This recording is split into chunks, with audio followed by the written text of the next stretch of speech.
Hello, everyone.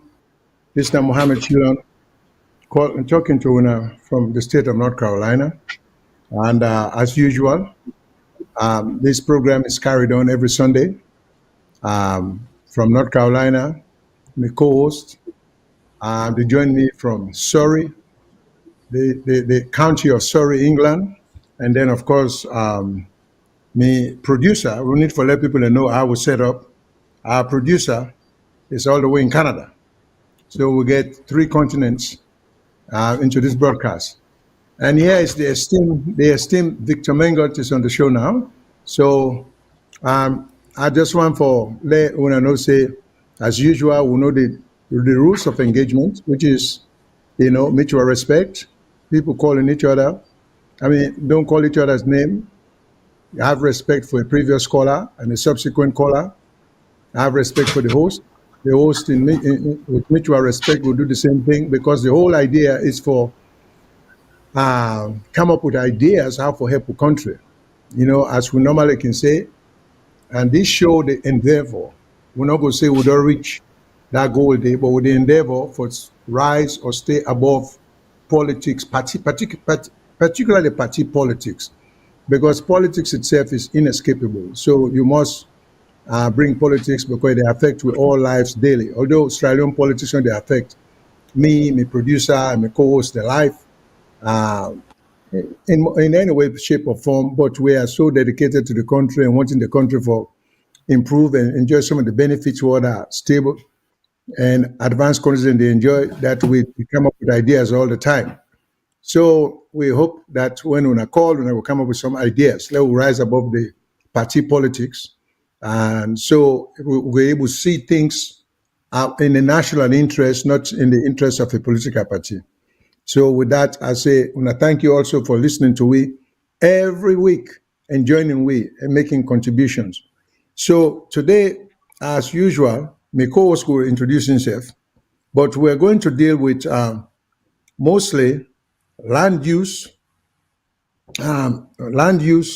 and some of the things that we will talk about now, the effect of land, informal activities on the land, and use and settlement patterns, stone harvesting in the hills, sand mining along the coast, and things to that effect.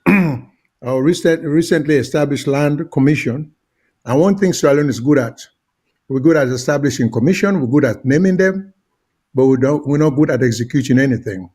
With genius that take we only to the point of coming up with big name, impressive name, well thought out, constructive names, but that's as far we go. When it comes to the constitution of them commissions there, I take the position that it's always people of like-mindedness who are all, and if we all think alike, we will come up with the same idea, because there is no diversity of ideas until we get to some short point where people then will begin to encourage diversity, where the goal is for come up with the best for the country, not to for just put people on commission, so then we'll get stipend, and then they say Adepa Anti-Corruption Commission, Adepa and this commission, but they not contribute anything meaningful. And we should not be surprised. Our country today and stand the way it is. We not see any beneficial results because of the policies that we they adopt. And so let me just take that into account. That said, we're going to have a special guest today. He's an esteemed professor at the University of Sierra Leone, Frabe College, and of Frabe University. And he's a professor of geology. And so he will talk to we about all this, which I just mentioned, sand mining, the way they use stone mining, the way we would the wastewater in the country, and maybe it will give you ideas how for preserve, like how would they preserve, we will get petroleum reserve, for the make reservation of water, but somebody get to come up with the ideas. So we'll get the esteemed Professor Thomas, we will try for help we sort out some of the questions, then we will post to him. Professor Mustafa, let me call the full name, Mustafa Olajide Thomas. So with that, I will pass it over to my co-host, where go making your own self-introduction and take it from there. Well, Fambulemina, good evening, and we will not engage this with the academic here. We can call an academic master Sabi person. And he tell me he's Dr. Mustafa Olajide Thomas, senior lecturer. He's a senior lecturer. You know which professor he is. Let them not say the man he can't take title with no girl. And self tell you not to me. So he's a senior lecturer at the Geology Department, Frobe College, which is one of the constituent colleges of the University of Sierra Leone. I'm not going to say, as you know, I'm joining this from the county of Surrey, which is in the southeast of England, popularly known as the Stockbrokers Belt. Then you say, when I say stockbroker, a man that we can get money, but me not reach that stage date. But we all aspire for greatness. So for today, we go want little Professor come and we interact with him, because also coincidentally, we see say we presidents don't left today for go Kenya. They go talk about climate change or green growth or whatever. All them big word there. And some of them say, I think Dr. Thomas go rub much pan them for we. So I sure say we're not ready for start. Right? And if we're not ready for start, I think say Dr. Thomas can introduce himself to we people them and tell you exactly in departments that Frobe College, how they fall within the university, and probably give you ideas as how they contribute to the learning culture of our country, and also in terms of working with government and other agencies. So Dr. Thomas, over to you, sir. Introduce yourself and then let's start the ball rolling. Thank you very much, Mr. Mengot, and thank you so much, Mr. Shillon, for that statement. Well, Mr. Kagbo, they don't want me to say this program, and I'm in Creole, so I will try by all means I cannot deviate from that, although some jargons and they will I'll probably get for use, but I will explain any jargon. Right? I hope to say I'm not going to use jargon, but in case I use jargon, I will make sure say I explain what it means. I also want to thank the viewers and listeners out there from all over the world with a come listen to my own perspective as a geologist on such a burning issue when a climate change. Climate change is topical because everywhere you go, it's climate change. What make climate change important? Because now one of the existential threats we witness currently on this planet, among other threats such as war, pandemic. But climate change is stand out as an way we all get for tackle because the people, whether you are rich or poor, whether you are from developing or developed countries, the people. And climate change, we've been on the talk about for a very long time.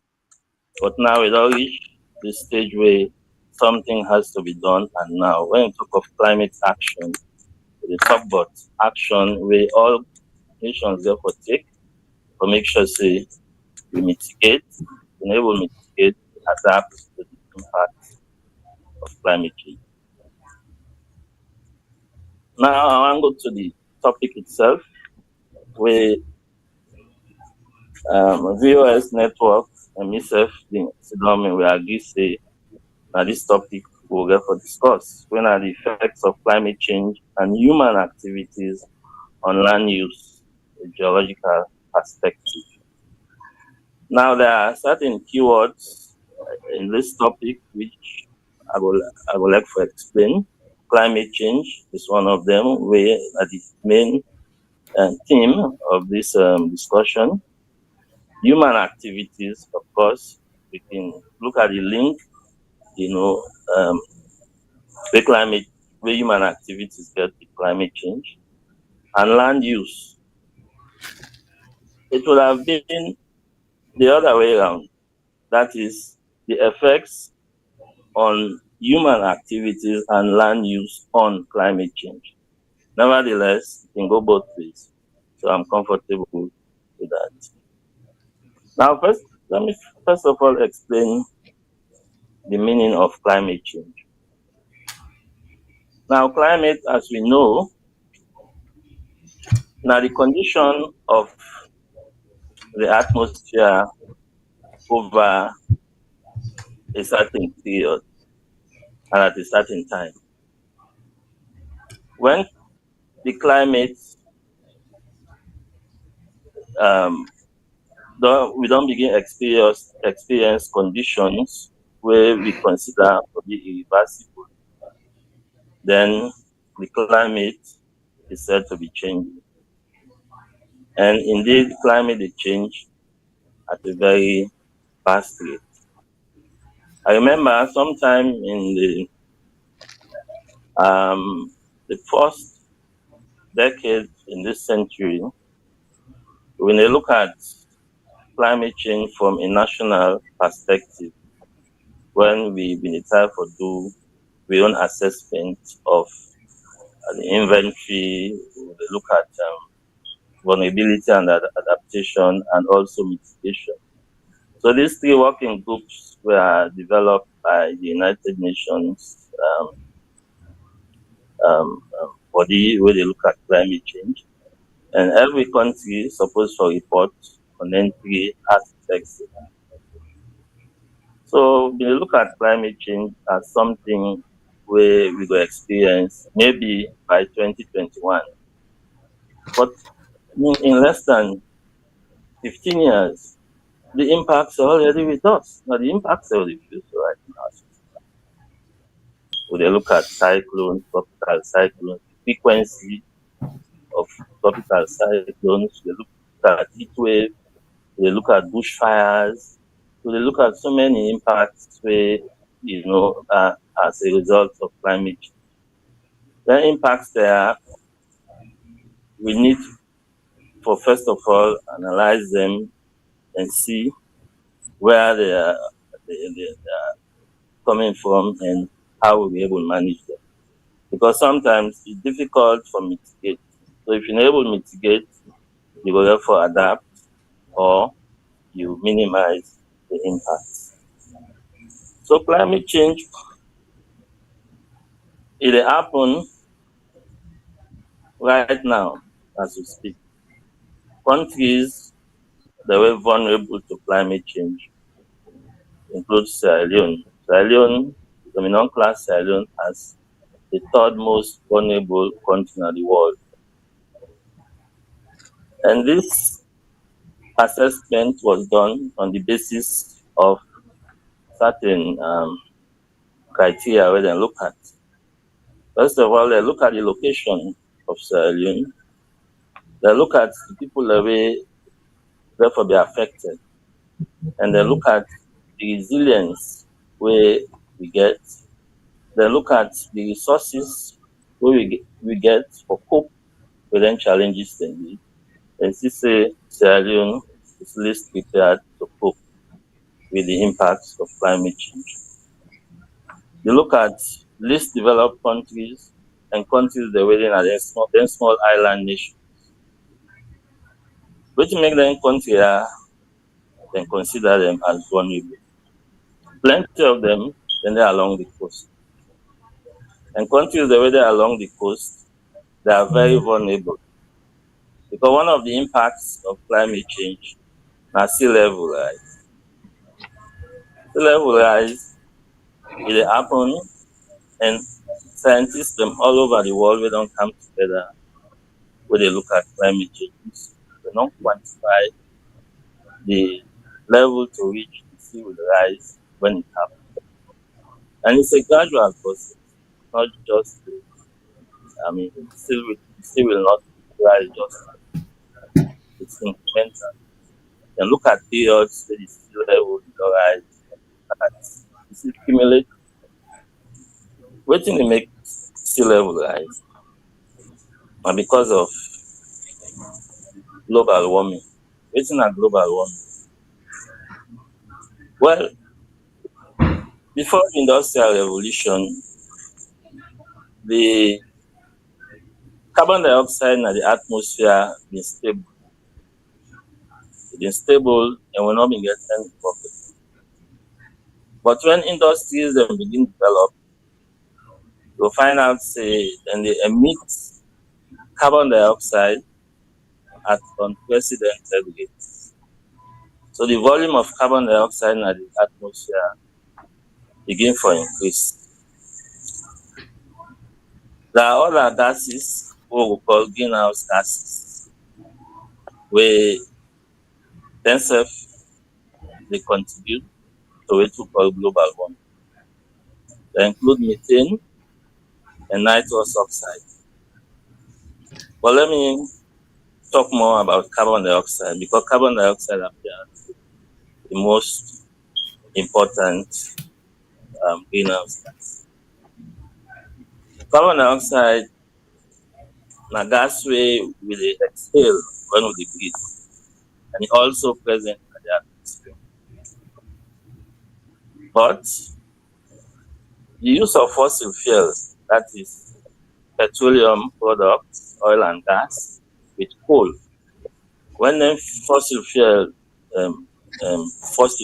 then they burn, then they emit what we call carbon monoxide.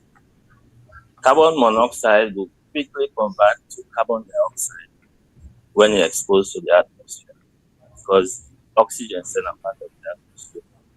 So that chemistry, so many people understand. Carbon dioxide na the atmosphere, it no get siphon. That excess carbon dioxide, it no get siphon. Now the radiation the way we dey get from outer space, we call them short wavelength radiation. Then they enter the earth freely. The earth's atmosphere enter freely. But the radiation the way we dey produce na the earth, where carbon dioxide do that. Then they go out of the earth easy. They are retained within the earth's atmosphere.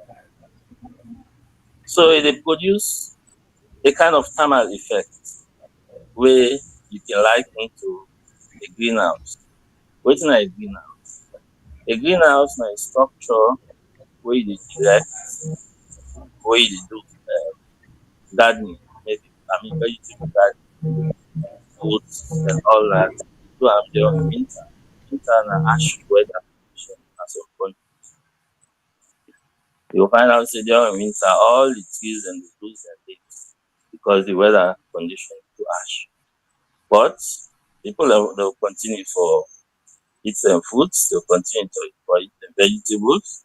So they get for any way where they will continue for planting vegetables. So they can construct them greenhouses there and get them roof with a plastic where they absorb heat. They keep the heat inside the house. So now that kind of situation they will face on planet Earth. The carbon dioxide, whether in excess, is not able to escape or go out of the earth. So they stay within, and it make the place warm. It make the air temperature increase. And the air temperature Doc, sorry for interrupt you. I think say I'm sure you give us a scientific view of this climate change, the causes, the gas, and everything, which is fine.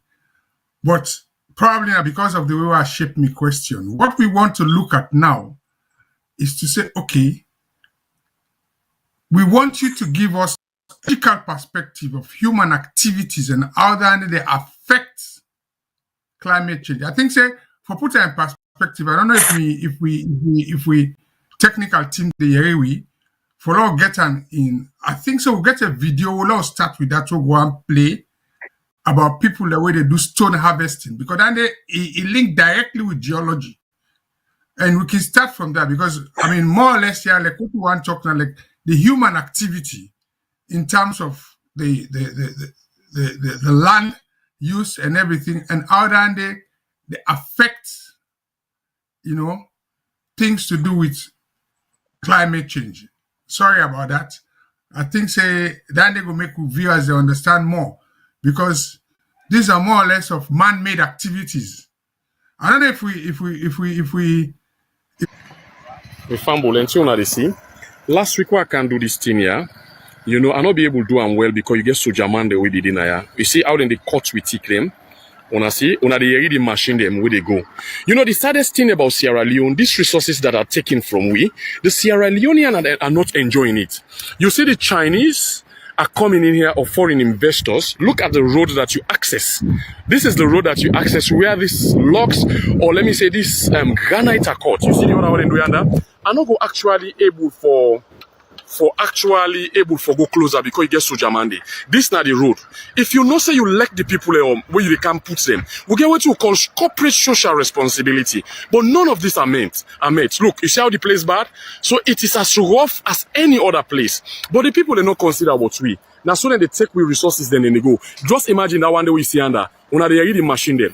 Una see how they go. The people what we deserve when they get her. You see how then they cut we are in stone. Thank you for can this all not go able for law able get them and get road pass with they import them back.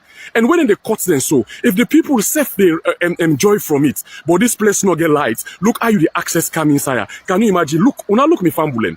This is clear. Sierra Leone and the unallow open we eye and see what thing they happen. You see how it is cut? Una watch them. Una see the road. This is the way our resources have been destroyed. You understand? Una the machinery them all around there. Una see the stone them. Una see. This is how it's cut. It is cut just like the timber log. Una see. This is how it's done. Is this proper for our country? Is this a good thing for our country? It is sad and we are talking about deforestation. Are we hypocritical towards that or we are realistic towards it? My people, Salon is dying. My people, if we not try for let we get we country together, they will use we politician and go use we, they will pick in and not go able to beat nothing. You see how they cut them? Una they get, una see how they cut them, you see how they lead them. This is how it is export. You see, una see them, this is it.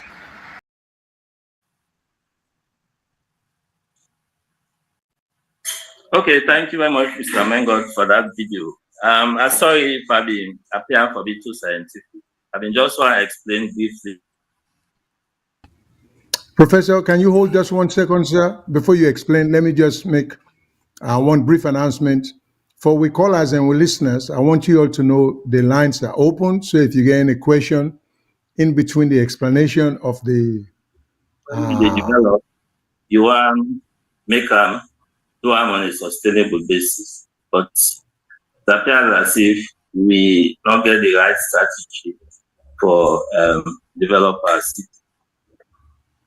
Now, deforestation is a huge problem. It's a massive problem. We don't get to tackle for a very long time. We're not able. And the problem was exacerbated during the war, where a lot of people were displaced. They can't have a feet on. They don't get any other means of survival past them going to the forest.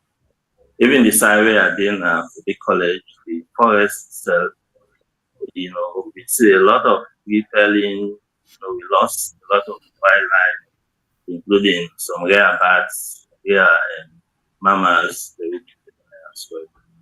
But, I believe, say, we need to go back to re-regulation. We get, for example, the National Protected Area Authority, where they set up for the purpose of wildlife and forest conservation. We also get the Environment Protection Agency. We get so many other agencies of government in other responsibility to make sure we not destroy the environment. Now, let me just touch on this stone way people in the break, especially in our roadsides.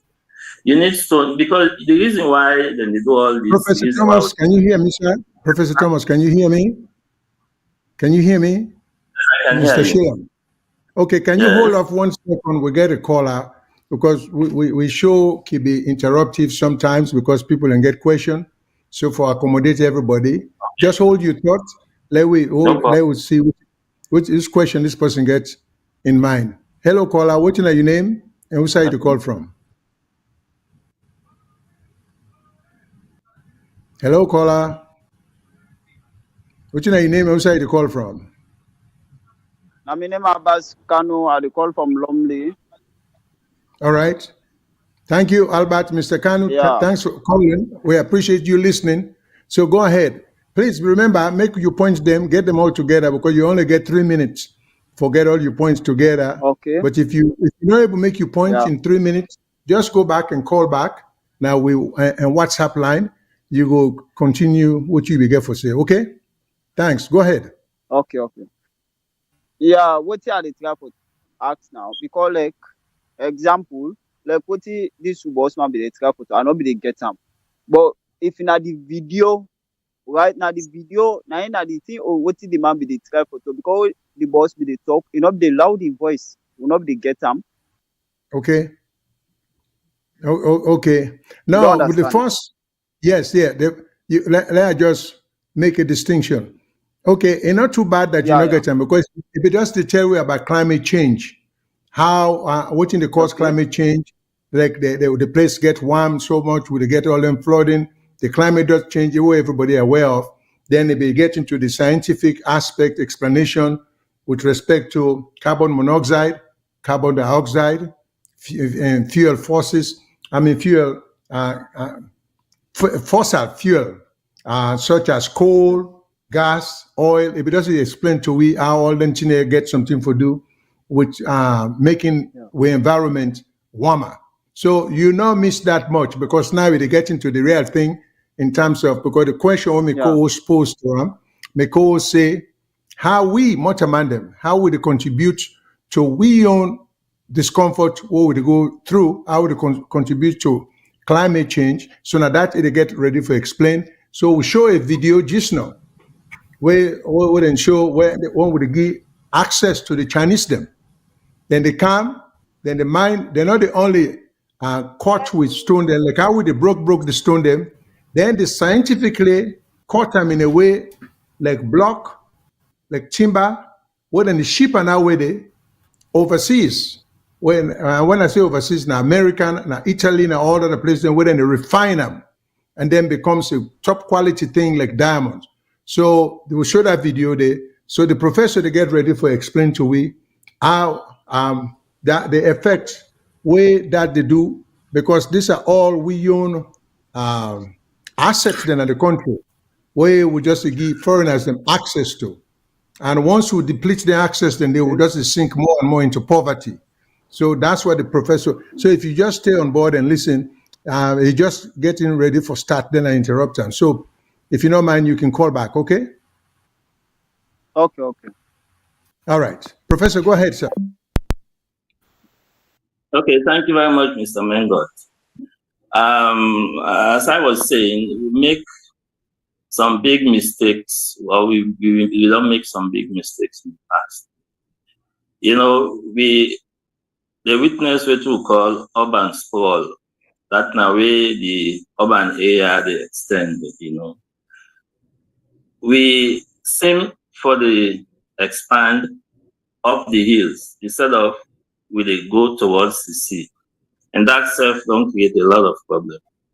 We know the challenges, for example, for do housing construction at the hills. We know the challenge we get for take water up the hills. We know the challenge we get for take electricity up the hills. We know the challenge we take when somebody ill for, you know, take them to hospital when, you know, get a good means of transportation. So what are the effects of this development? One, and the fact say we water sources that originate from the hills, and from the hills, then they flow and empty na the sea. Now, the rivers or the streams, then they flow na a basin we call the catchment. The catchment now they collect all the rainfall. Then they eventually get an outlet where they flow as a stream. And then catchment areas that they now we don't destroy right now because of the deforestation with it. If you want for build house or you want for put up any structure, you just get for clear the land. And in the process, you are deforesting that particular area. So deforestation, you don't create a lot of problems. Because when you cut down the trees them, and then they hold the water. You know, we get Salon, we bless, we get a lot of rainfall in this country. So this high rainfall, which sometimes is of high intensity, we know the benefit from at all, because the rain become heavily like I become last August, but much of that water they end up in the sea. How much of that water they will be captured? We don't get sufficient reservoirs for storing water they for future use. So I mean, come November, December, we see people are moving around with jerry cans to get the look for water. So we get enough, but there is so little for drinking, for do other purpose. Because we don't destroy the catchment. I would have thought when the city expand, if they expand seaward, countries then they will not reclaim land from the sea.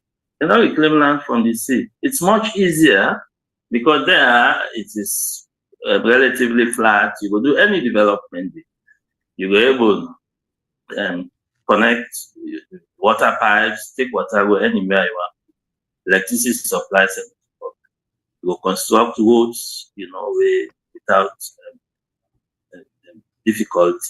So now that we for them do, instead of going up the hills, instead for the go seawards. I mean, you can reclaim land from the sea. It happen. It happen. Although I look at Singapore, the amount of land we don't claim from the sea. Now so development for go. Because up the hills there, it's very difficult for the house construction. Now when you don't clear the forest, you'll find out the rain they come heavily. I mean, it wash, first of all, the bare soil we don't left, it wash on. And when you wash and so, you know, the gradients, now the hills and they're very steep. So when you reach now that level gone, you'll find out, say, the energy wave in the carry they use. So all the load wave in the transport, so-called sediments, they drop the on. And also then the filling, then drainages, even the streets, and so the streets all get debris. And that's not good at all. Also, the base flow, I don't know, yes, I think base flow I will be able to explain now. Base flow na the flowway streams with the always stream and the flow, for example, during the dry season, where not the come. You know, we get a long dry season where we're not at all. So during that period, the way you know they cancel, what's how you feel to say that water we can then stream, what's how you feel to say that water they come out the first. That water they come out from storage underground. But that flow they will call base flow. So you will find out, so when you don't cut all the trees where they hold the water, you will find out, so when rain come now, it just they run off the surface and can itself end up in the sea. So you will find out, say, the infiltration capacity, they reduce. So it means the trees are not able to hold the water again because they are not there, you know. So you find out, say, base flow self they reduce. That make some side and they way some stream and they will be considered as perennial. Now they are only intermittent. You only see them they flow during the rainy season. Dry season, they not they flow again. Because base flow don't reduce or it don't stop completely because of deforestation. So then a big problem we need for tackle. The other day I've been the drive across the Aberdeen Creek. I begin tell myself, say, oh, this Aberdeen Creek here, why we not go force the water out and to convert that place there to land with, we go do with development? Because on country then the waterfronts are the most of the entertainment spots there, you see. So that area where, I mean, Pool Bay, Susan's Bay, you find out say these are slum areas. But you go to other country, these are not slum areas. These are areas where powerful entertainment spots, even hotels. So therefore, in my opinion, those places would be converted to areas where people live. Now, the hill slopes, we get for make sure say we reforest the encatchments. We need for reforest. People are not build houses, they don't damage, they don't broke stone. Some of them are just the bare rock face you see and all of that. Well, some areas in the way they intact, some forests in the way they intact still. We can still make sure we reforest or we maintain catchment areas. The Guma reservoir is a face serious threat right now as we speak. Because people are not begin build homes, don't begin build houses and catchment. And once that happens, you will find out say the storage capacity of the reservoir itself will be reduced because of siltation. Because when rain comes, all the soil in the Wassam, the end of the reservoir, so it make it shallower. So the storage capacity they reduce. So now one of the effects now of deforestation. And also we're not able to get better water access because I mean some of them rivulets or then small water the way they flow kind of the mainstream, they all will stop because of the activities where human beings undertake. Dr. Thomas, I want to throw a question to you, yeah? Because this one, I'm not sure Frobe College, the institution where they represent. In a get area where in a botanical garden, if I know that area they stretch from Usa in a day na Frobe College, they can back of academy school. And there's been a lot of encroachments in that area there. Those are a reserve area where also even not only geological department, but biology department, they all them places and they use them as you talk about the flora and fauna and all that. As an institution, what I don't do for actually either reclaim the land there or make sure say in a reduce the amount of encroachments in that area there as an institution, or in I just left everything give chance.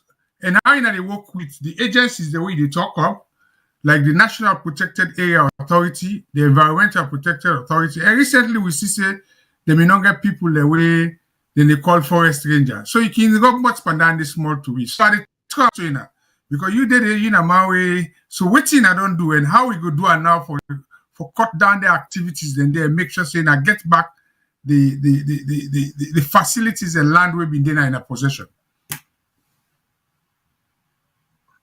Oh, that's a question, they're very pertinent, Mr. Mengot.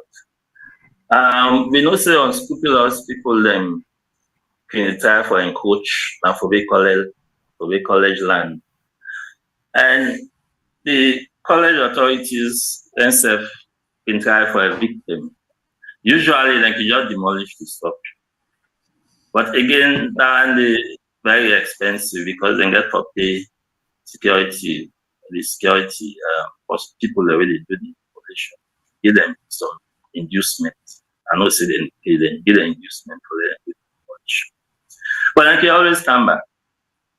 So it's a cat and mouse game between the college authorities and these encroachers. You see, we don't lost so many plant species, we don't lost animal species, even the water source where Guma they harness right now from that botanic reserve there, it's under threat. But fortunately, the government and the college and university don't decide for harness that water there. You know, that botanic reserve area there's a groundwater basin there where Buma been harness, but now the college don't decide to make use of that water there. Then decide say then go use them for commercial purposes. Because bottled water, you know, they don't discuss. Companies they can start, but they're not able to continue because either the source can become contaminated or they lost some completely. So for the college, we don't develop that source there, and hopefully we will begin sell water in bottles and sachet. And very important now for ensure that we protect the catchment, because if we allow encroachers for continue for trees, we will even lost our water. So a lot is being done to make sure say we conserve the forest and that catchment. Some of the land where we don't lost, and often say we will retrieve them. But the one way they now where we get, we want to make sure say we keep them. All right, Professor, let me also ask, because we talk about the reservoir in terms of reserving water during the rain season for the dry season and be able to apply that water, they will reserve or preserve for future progressive or productive use. Now, is it beyond our ability for come up with a strategic reserve or water reservation? Or is it that we just don't have any policy towards that? Because how can we be the heaviest rainfall country in the region and yet most of the water they go to waste? So the question is, how do we preserve and reserve that amount of rainfall there for productive use, for take care of the dry season and keep a steady flow, so there will almost be no difference between rain season and dry season in terms of availability of water for other purposes, drinking, farming, and many other things that we may need water for. So is there any policy that you are aware of in place, sir, by this government or previous government? And I know say you're in a professional university, so you don't have to answer anything if you might consider the question to be of a political nature.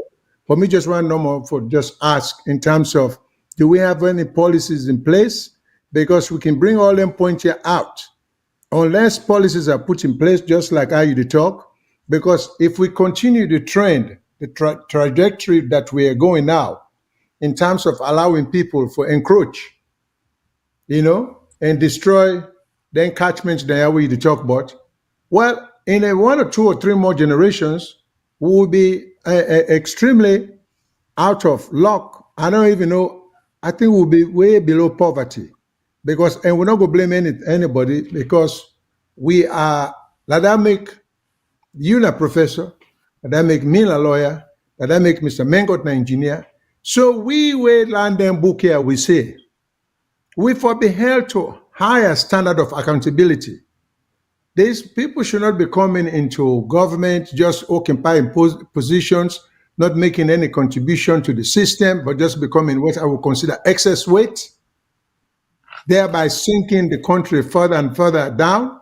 Because for the ordinary man, where they go caught tick, for the ordinary man, where they block the flow of a stream, he has no idea of the geological implication of what he's doing. So do we need to have, but these people are intelligent people. If you tell them how to destroy the environment, I think they will be careful. So what do you know, or can you suggest ways that we can do things, government can put in place, way for make sure say we protect the little water left now we own, we'll get control over? Well, thank you very much, Mr. Shillon. I mean, this question is a question where everybody will ask, because it look interesting that it's all the water where we get, as rainfall. We still talk about water poverty in this country. We get state institutions where get the authority for either manage or for regulate the use of water. And all the institutions there were formed by acts of parliament. They were established by acts of parliament. You get the National Water Resources Management Agency, where in 2017 they established them. Of course, you have the Sierra Leone Water Company, Act with a review in 2027. You get Guma Valley Water Company Act, said review in 2017. You get NPAA. You even get the Sierra Leone Electricity and Water Resources Commission Act of 2011. So these institutions were established to either regulate or for help to manage the water resources. But the water policy where we get it's too old, very old, and we need to get another policy. The government don't set up this agency where for look at all freshwater resources, especially raw water. Because Guma Valley, then they treat water and supply to Freetown. Sawako, they treat water and supply to other parts of the country. And Sawako also, they develop groundwater resources where they supply to places outside Freetown as well. Then the Electricity and Water Regulatory Commission, and then they regulate UMA. Then the National Water Resources Mineral Management Agency, and then they regulate Sawako. So all the institutions there, they may not set them. But what's lacking a policy. The water policy, very old, and we need for revisit them. Now, let me just give you my own perspective of why we struggle so much for water. With all the rainfall we get. In the first place, we not get sufficient reservoirs for storing water. Before this time, Guma been get reservoirs now. Almost all the streams are inside the Freetown complex. That is the Freetown complex. They get reservoirs where they supply different parts. So all the reservoirs in the don't damage, collapse. They use them again. One of the reasons for that is because they get enough water because the catchment is not so complete. So we don't lost all the water sources there. Perhaps what we need for do now for look at for find other sources, not only one, because there is too much emphasis on surface water. And surface water gets own challenge. That is water we get from streams. Groundwater is another source. In fact, groundwater in plenty more so than surface water. But we know they make sufficient use of that. We use groundwater mostly in the provincial areas. For obvious reasons, we get more groundwater in provincial areas than in Freetown. But I think we can use both, get some augmentation scheme with groundwater can augment surface water so that we're able to get sufficient water, not only for drink, but for other domestic use as well. So we need a policy, and we also need the institutions. We need to be able to get sufficient resources for other institutions in the function. Now, when you look at the budget, Sawako, Guma, it's the rising. It's the rising. They don't get sufficient money for carry out some of them projects. Guma in particular, I don't know whose kind of development they do Guma, but they're not able to do any other development because the reservoir capacity is decreasing. They only supply the water when they supply first because of encroachment and catchment, and you find out say the water when they supply self, they say the they will account for 40% of the water when they supply. Me will challenge that figure because it seems as though the system itself is inefficient. How you will supply water when 40% of that water they reach to the consumer? Well, and you continue for operate. I mean, so we have to look at all the institutions and they but try for recalibrate them and make sure say we come up with policies, we we're able to use for increase not only the quantity, but for also make sure say the quality is good. Because honestly, the quality of drinking water is a concern. It's a big concern. Sometimes when they talk, we can want to talk only for Freetown. But meanwhile, extend this discussion to provincial areas because most of the people in the provinces, like groundwater, they live on, and then they drink and they use for other purposes. But the research we don't show say most of them drinking sources they need contaminated. So sometimes I remember one, seminar where I been organized with the title now being how safe is our drinking water. It attract a lot of people. Anyone, they be curious to know how safe. So they don't be surprised. I tell them say, but look, much of the water will people not safe. So we really need to do something about the quality as well, not only the quantity. Okay, quick question, sir, Professor. When you say groundwater, does that also include stream water, or there's a difference between groundwater, where I presume will be well water, and stream water, where I don't know if they fall in the same category? Our water and groundwater, yes. Because so what about stream groundwater through the construction of wells? You either drill them or dig them. Yes. So stream water, what are the classification? Although they interact with groundwater, but the stream water not to groundwater in the strict sense. Groundwater, you harness them where you dig or you drill well, or sometimes they emerge as spring on the ground surface.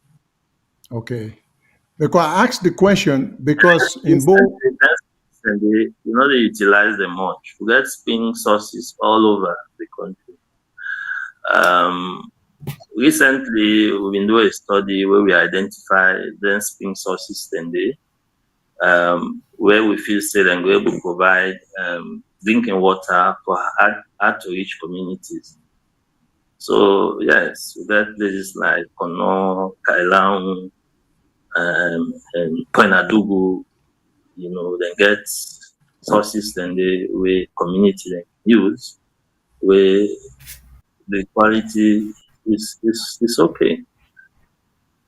So we get for make sure we make use of our groundwater resources as well. But we not get better investment in that area.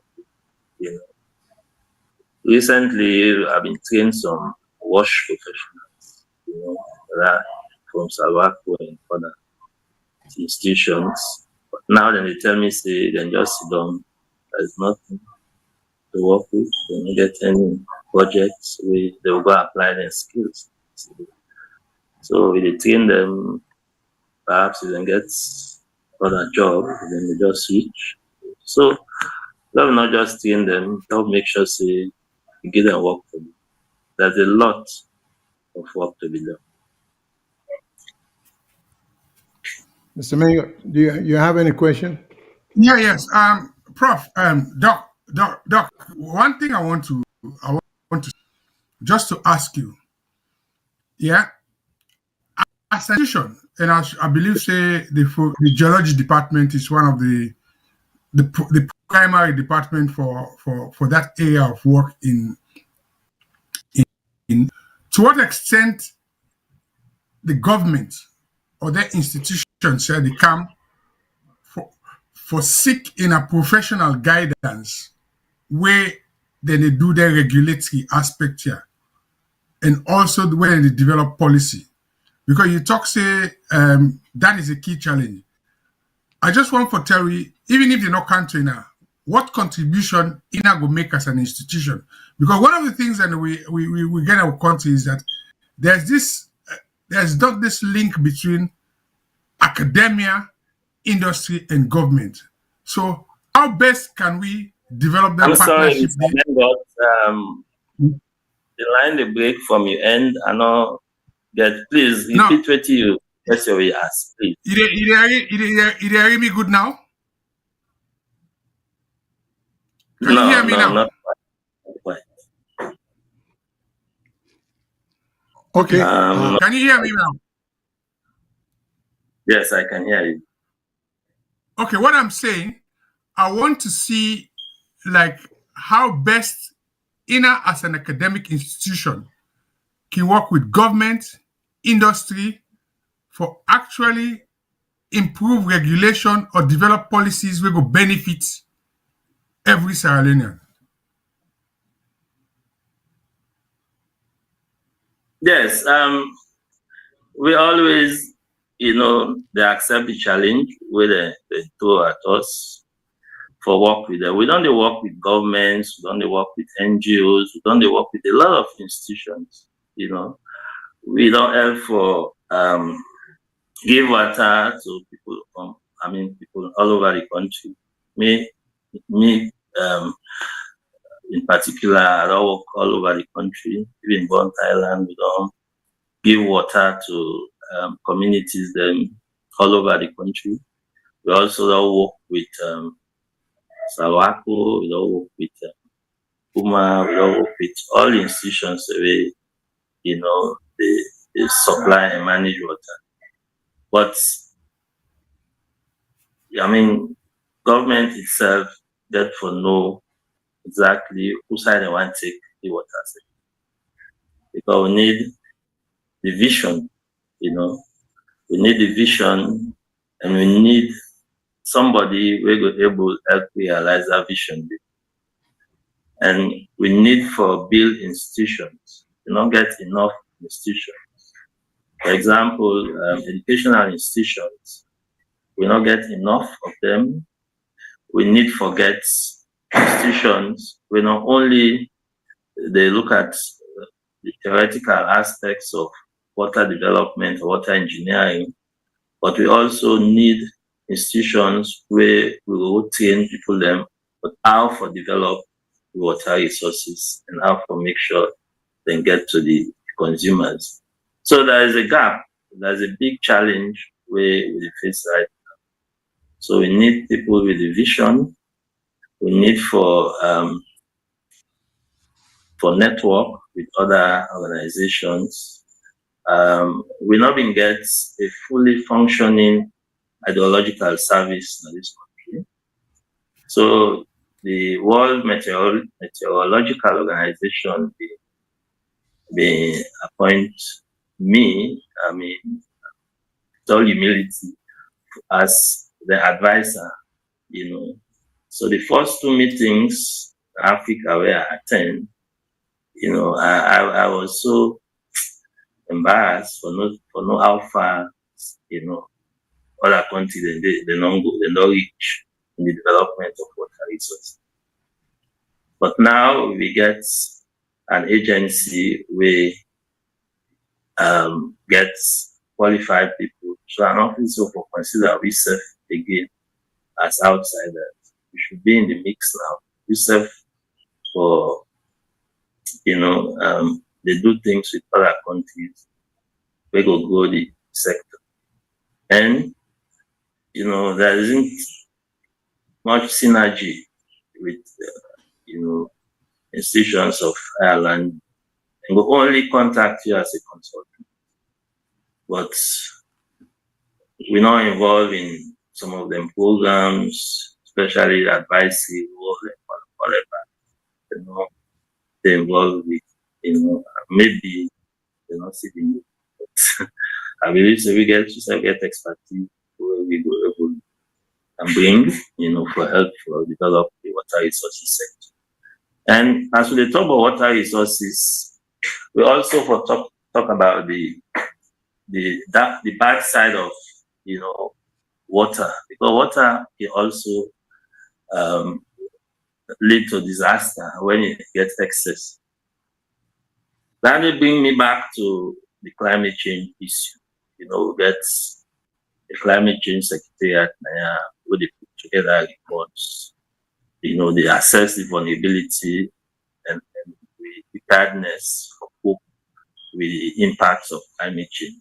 So we do this assessment for water resources. And we predict say rainfall therefore increase, and where rainfall increase, we will get we get the positive and you get the negative.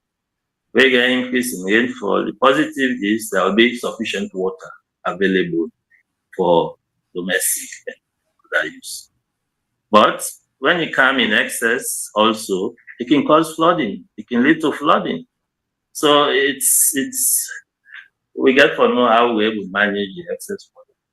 But when we not get enough water, they talk about drought, and drought is very, very bad.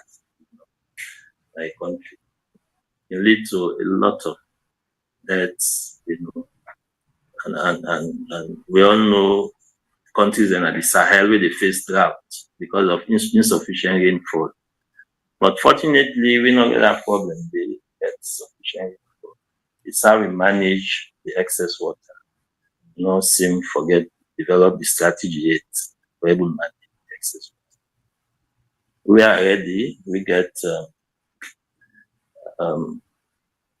expertise. We don't do a lot of research. We come and make sure we work with them for we improve the delivery of water services. Okay, Dr. Thomas, in furtherance of Mr. Mengotin questions, because the area you say we meaning the geologists or the geological department na FBC, as opposed to the government entities that are responsible to put into effect appropriate water policy. So how do they, okay, question number one, are you aware, sir, of any of them committees there where you mentioned, and the National Water Resources Committee, the NPAA, the Guma Valley one, the Sierra Leone Electricity one? My question is, they all get board of trustees or they get committees. To your knowledge, are you aware of expert lekuna where they serve and then committee then they, of anyone that you're aware of? Well, I'm not aware of any of the colleagues, the college within any of them, but that is not to say because me not know them. Then they say me not know them because we on department alone we get 3 specialists in water resources.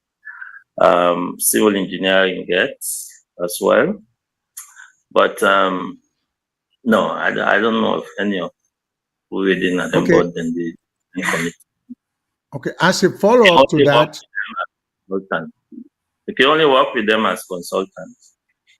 okay, and because as a follow-up to that, you also say that you then get qualified people then, now then established government entities then they, where you say you use the word qualified people, what in the qualification, because the qualification, the policy implemented for be reflective of the qualification of people and where they set the policy.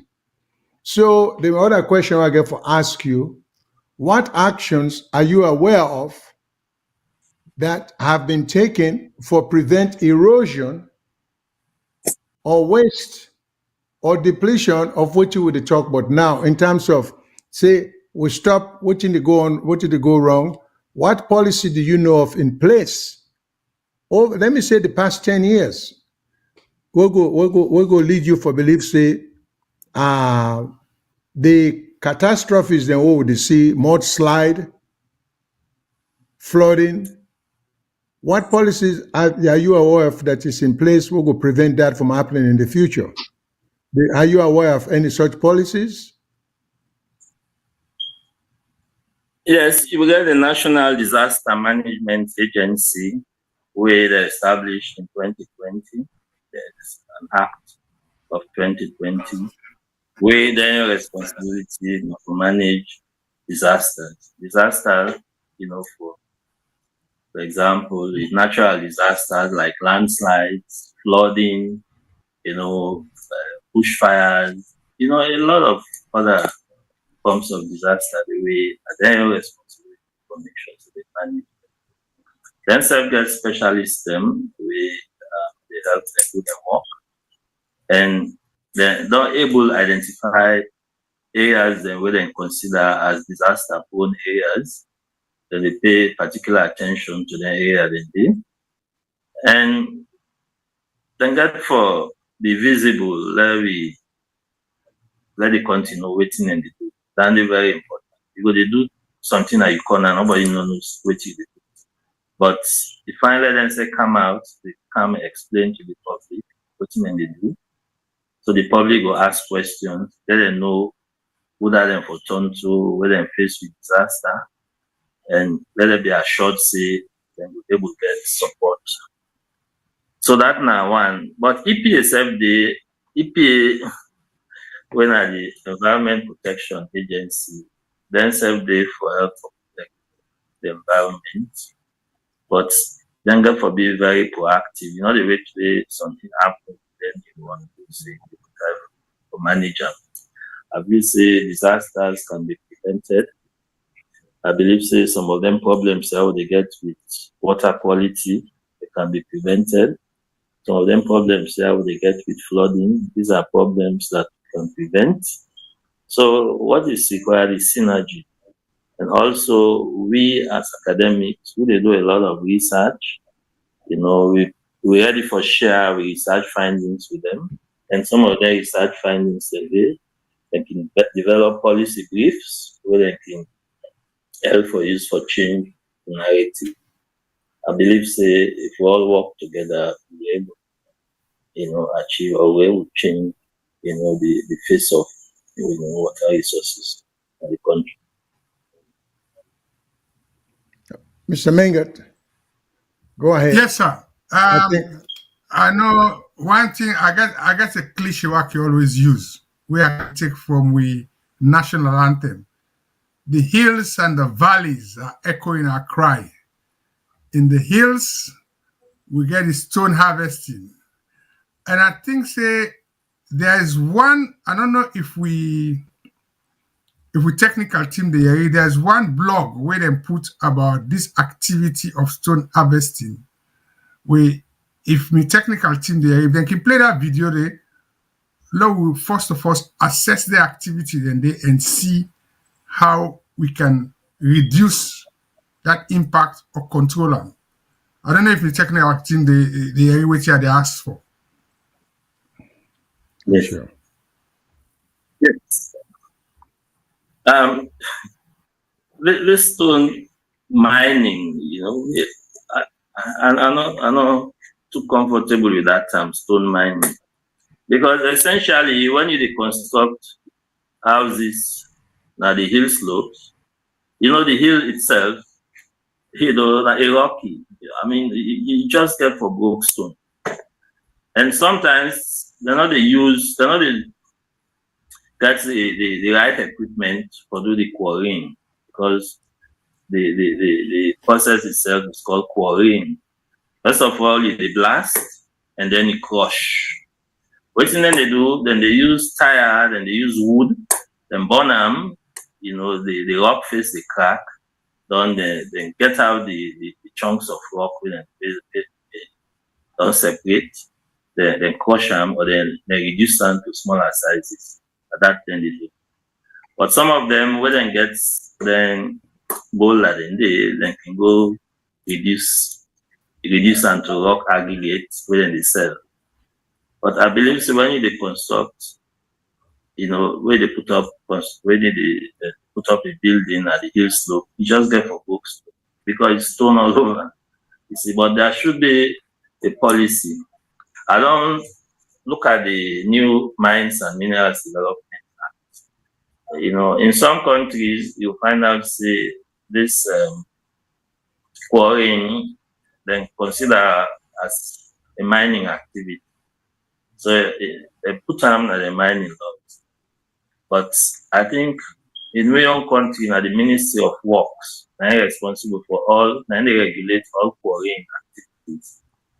But I look at, you know, the legislation for from 2000 up to 2020 or so. I don't see any new law, you know, from the Ministry of Works to the top of it. So I don't know how it is regulated. I don't know how it's regulated.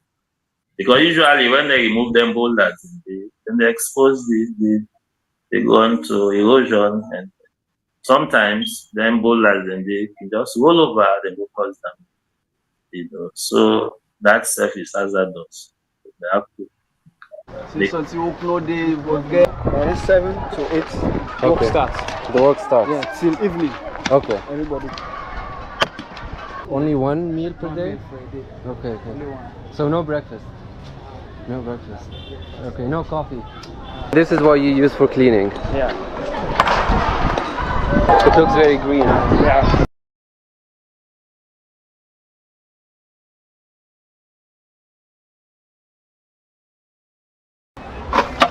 Yeah, in the rainy season, lots of people get disturbed. Ah, okay, because the water destroys. Yeah. Destroys. Heavily. Well, what a good way to start this video. Good evening from one of the most dangerous slums in Freetown, Sierra Leone, where I'm with my friend over there who's going to show me around, because it's actually very difficult here to just hold the camera and film around. But this video is not going to be about the dangers of being in this part of town. It's actually going to be about the lives, how people live here, and the struggles. So I hope this is going to be an eye-opening experience. Hope you enjoy the video. Can you see your house from here? My house? Yeah. My house? Yeah. It's over there. It's over there, okay.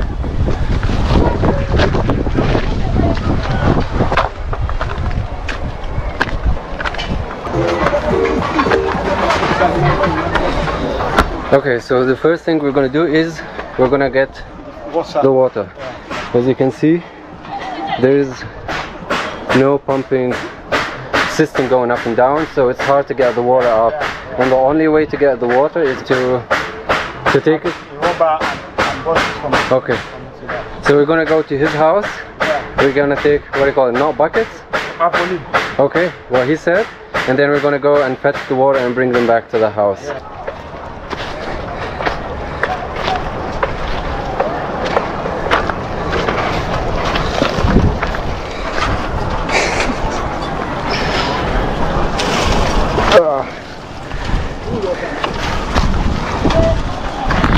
Don't laugh at me, I'm not struggling. Thank you.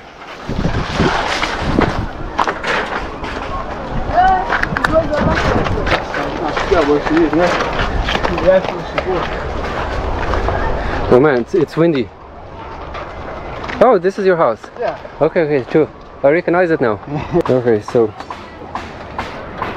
very technical operation.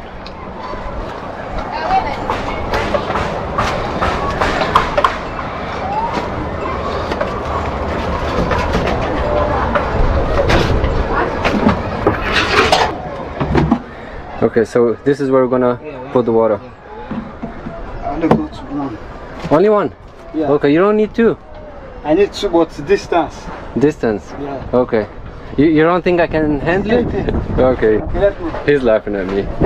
Okay. We can try. Yeah.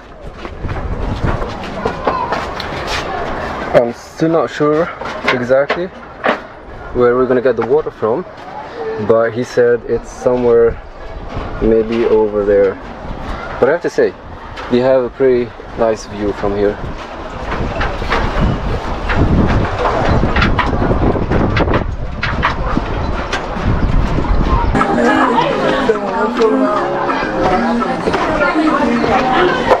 This is a spot? Yeah. You can come and see. Yep.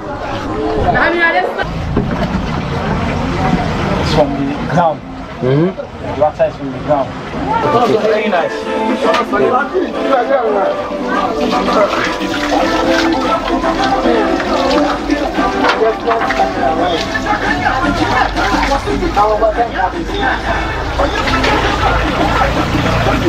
The way? Can I have this one? This is a very interesting system. Just have the water down. Never seen this before. This is how we fetch our water. Let's see. It's not easy. It's not easy.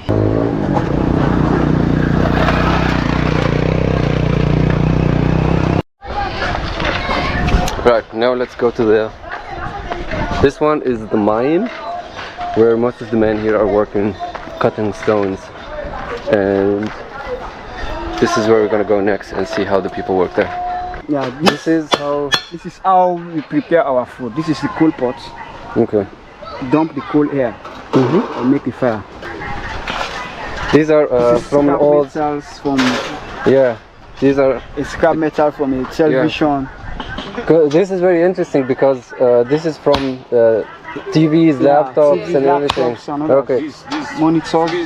okay, yeah. Ah, this is from a freezer. Yeah. Ah, okay. So nothing goes to waste here. Everything's Everything reused. is useful. Yeah. Okay.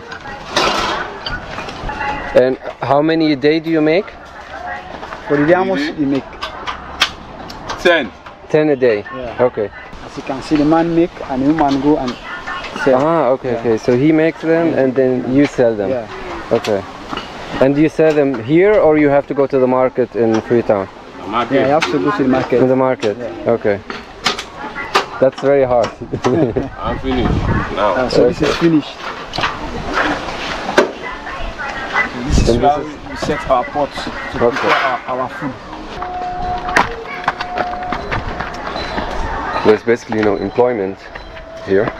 So what most of these men do is they go to one of these mines there. As you can see, there's one up there. And then they cut the stone, they break them into tiny parts, and then they go down in the town and then they sell them for rebuilding purposes or whatever. And one of them told me actually that if you have like a huge bucket, I'm not sure how much, you can sell them for about 90, which is maybe 2 or 3 euros. I'm not sure exactly. And that's basically... Yes, Doc, you don't see, I mean, the reason we play this video, this now some hilltop. There's a whole flurry of economic activity. First of all, you see how then they harvest water.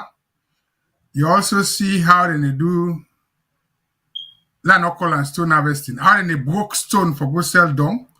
You also see how then they make other things like coal pot and everything. So it's like a cottage industry. And it gets an effect on the environment. So what you take? How can we manage this kind of activities for not get effect on land use and the environment, where some of them tear and they lead to mudslide, flooding, and everything? What you take as a geologist? Well, it underscores the point I'm trying to make about water. We not manage water resources very well. Look at the way then the pipe water, and I mean, we don't reach the stage where, for beginning, do proper planning and make sure say we harness all the water resources that we get for the benefit of the people. This stone mining here, it don't create a lot of problem, and you find out say it's unregulated. You don't get anybody where they regulate them. And it's concerning because the effects wages they get on the environment is enormous. So there should be a policy in place. We go, seem for regulate, stone mining, because some people then just feel say everything with the country free, even somebody in land, they not go hesitate self or go take stone they say and they go broke. So I think the Ministry of Lands gets a lot for do for regulate their activities there. And they're not going for do them in isolation. Therefore, make sure so they do them in collaboration with other line ministries, Ministry of Environment, Ministry of Works. I should say Ministry of Works for do more, for make sure say they regulate quarrying. Even if at the local level, let them make sure say they control and regulate.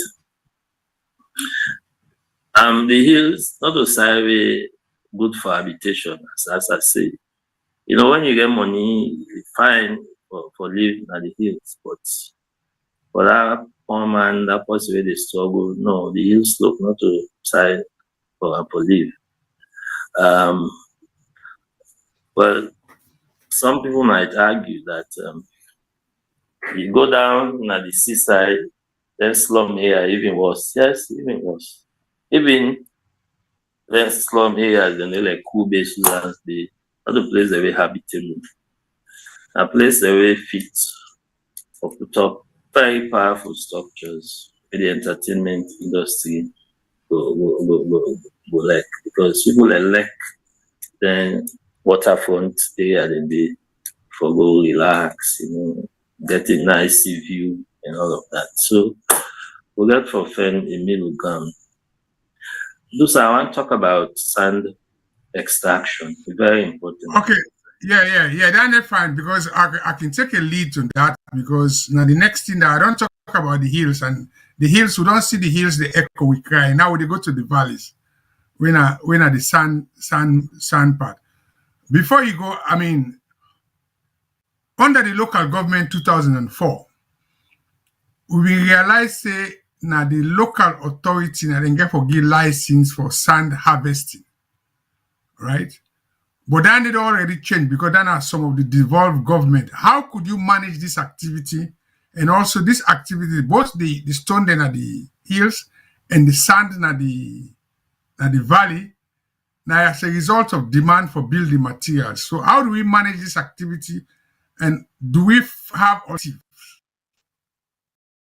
for the demand for building? So it's up to you now, going forward with your sand mining, and how you think say it affect the environment, manage them, how for regulate them, and let's look at alternative.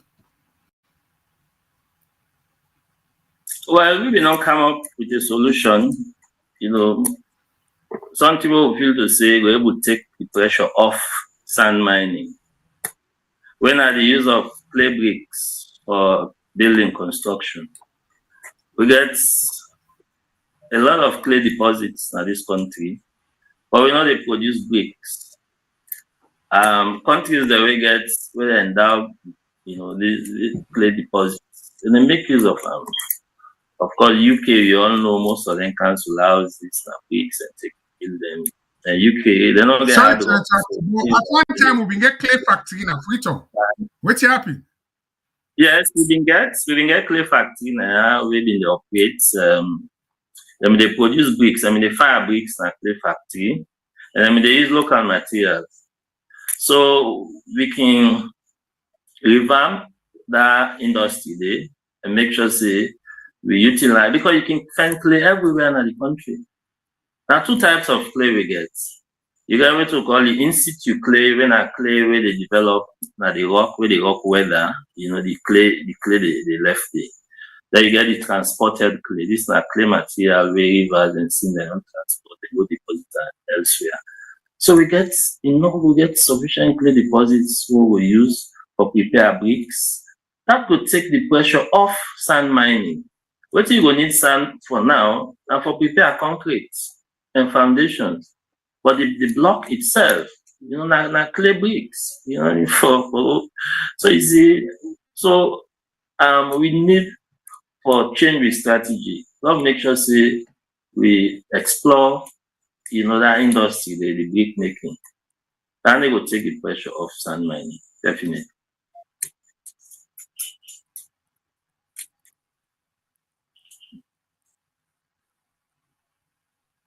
Mr. Shilon, I think you're muted. We can't hear you. Thank you, sir. I appreciate that. Now, Dr. Thomas, let's just take one step back. Where you mentioned, I'm going back to the stone harvesting, then I will come back to the sand mining, all in one question. In the stone harvesting, you say people have to break stones for build houses because it's up the hill. And the hills are full of stones, so therefore they have to. That I don't have any problem with. But don't you think, since you also say stones, now then the whole, or rocks, now then the whole, the ground, the dirty, and we keep the trees, them and everything in place. You don't think, say, if that is done at the will of the people without any governmental intrusion or management, don't you see some disaster as time goes on? Because if you see the vast area of watching the video, will show you just now, you see the vast area of stone harvesting that people are making as a livelihood. Look at that one area they seem to have carved out nothing but stones. So I'm just wondering, how long can that practice they continue unabated without government involvement, without paying an eventual price for that down the road? And it could be a generation or two from now, but you can't keep harvesting the stones and expect that no adverse consequence will take place at some point in time, just like we had the rock slide and or the mud slide the last time. So now one question, Andy, with respect to, yeah, it's necessary if you go build also up the hill for Brookstone because the hill is stony or rocky. That's understandable. The other question B to that, so I know I'm for keep interrupting you. Now the sand mining. So sand mining, I know say in the old days, as far as I know, because we talk about brick, I mean making more brick, so that having sufficiency of clay, we go reduce the pressure for do sand mining. But my question is, with the sand mining, do we have to, is the beach the only source from which we can get sand? Because when I was growing up as a child, I thought the quarries them did that. They made sand from rocks. So please, sir, correct me if I'm wrong, because I do remember there was a time when you cannot even use beach sand for building construction. So we can still do without sand mining if we reactivate quarries. If not, correct me if I'm wrong. That's my question. Thank you very much, sir. Let me start with the rocks, on the hill slopes. As I mentioned earlier, I mean, some of the activities there are a recipe for disaster. We see the frequency of landslides, the most recent, now 2017, Regent. And when you look at the activities there, they all contribute to the disaster. So it's usually accumulation of all of them, small, activities there, when, sometimes we get a disaster, okay, reflect and say, hey, maybe the activities there, and they don't trigger this event, we don't become disastrous. So I believe the government get the responsibility for regulate housing construction on the hill slopes. In fact, I know they have been allow people then for build makeshift shelters then at the hill slopes again. So therefore make sure say they adhere or they continue with that policy. And even the one where they build modern structures, therefore make sure say they monitor how the activities and they go on, how they break stone, the type stone where they break. They make sure say they're not left some boulders they hanging, will lead to disaster. So it's just government for just make sure they regulate them. But to me, as I say, instead of going up the hills for continue more development, let us be going seaward. one way down there will be able to prevent some of them here. When it comes to sand extraction, we know the impact with sand extraction gets. Sand extraction along the seashore, you go around the peninsula, almost all of them villages, they get beach. So the beach sand line, they use for housing construction. But as you rightly mentioned, beach sand not the best for do construction. I think river freshwater sand are the best. Freshwater sand, they say get salt. So I think it's more stable. Because when you use sand we get salt, the tendency for cause corrosion of the material already used for reinforcement, like iron rods or whatever. So river sand, then say are the best.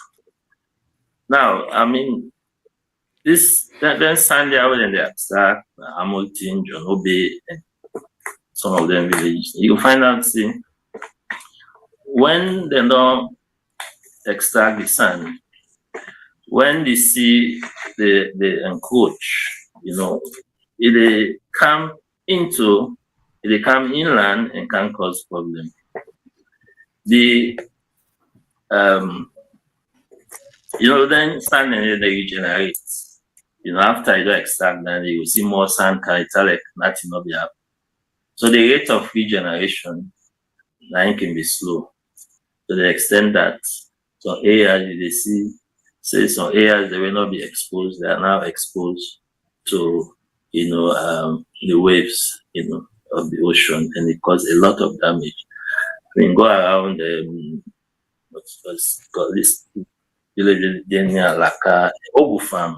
I see some houses them where they build along the coastway, they almost collapse, as a result of this sand extraction. So yes, we can continue for use sand, we can explore, sand where rivers they deposit, and the river banks and the river beds, the major rivers. Sand there all over. You go Taya River, you go Sewa, you go and they pull sand all the rivers. But clay, to me, let we practice this culture of building with bricks. Bricks get several advantages. One, you don't get for paint use when you use bricks. Then when you did it, perhaps you don't even need AC because it's cool. It's very cool when it's inside it. And it lasts longer, it's very, very strong. So now one way down they will be able stop sand extraction altogether, but we will minimize that if we adopt that strategy there.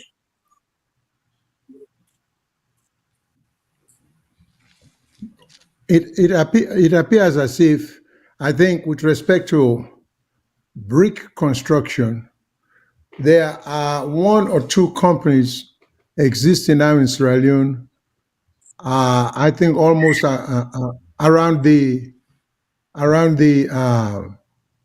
Russell area at the peninsula, where they put up constructions, then mostly brick construction. I don't know if you're aware of it. So, but they say the same thing, that is much cooler, and you may not have to spend so much on air conditioning because of the cooling nature of it. So again, going back to what we think, say all engineer, if government. I'm not aware of this company now, Russell. I get interested, I can go there, but I'm not aware of any brick making company. But if no, not a brick making company, a company where they construct, then they construct housing. I'm sorry, housing, not a brick making company. Okay. Yeah. Okay. Housing construction. No, I'm not aware of that community. I'm not aware of that community. But I want to go back to Mr. Mengot. He mentioned clay factory. The reason why perhaps cease production because of the energy when they use for fire the bricks. At that time, they use lignite. Lignite is a form of coal deposit where we get in this country. But that stage where they not to develop like the one we all know. They call it lignite. We get deposits of lignite, but exhaustible. So perhaps that the reason that they will make them stop for produce bricks. But if the energy situation improve, perhaps somebody will re-establish a brick making factory. It is necessary. We really need one.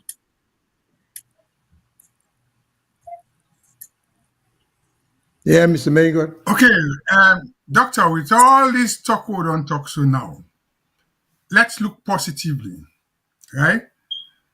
We get all the institution we don't talk with the regulatory agency. We get INA as the master sabi people then within the institution of higher learning. Where although INA not them board there, but most of the time then they call INA as consultant.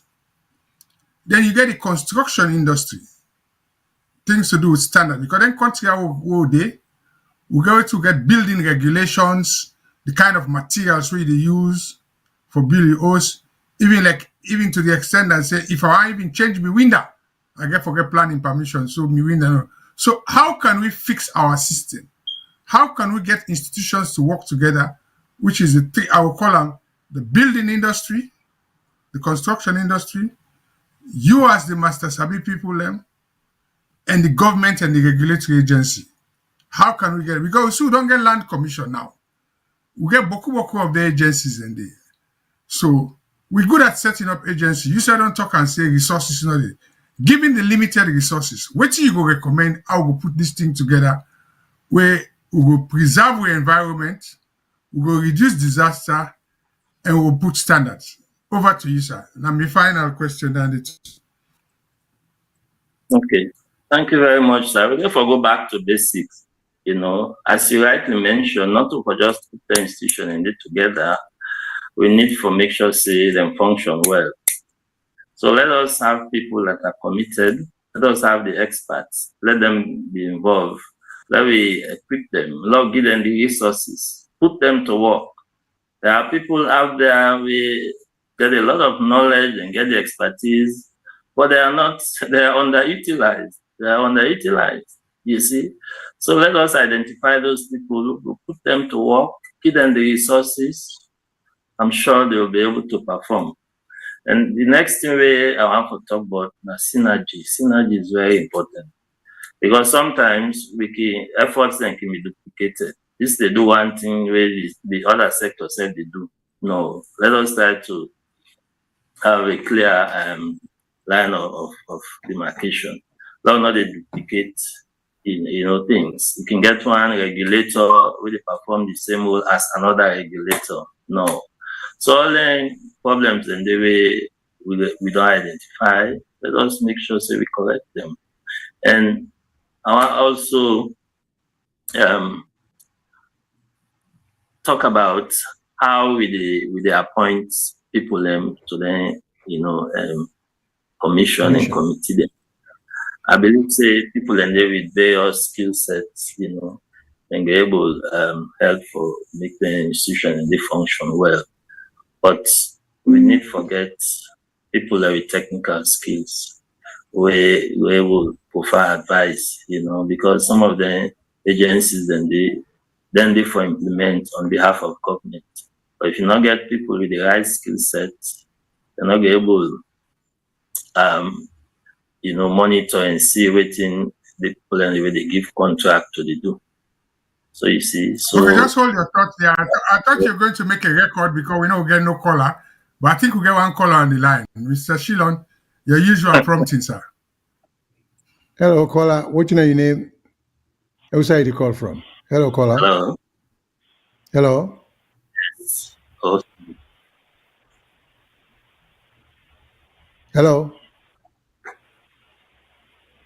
Hello, caller. What's your name? Where side you call from?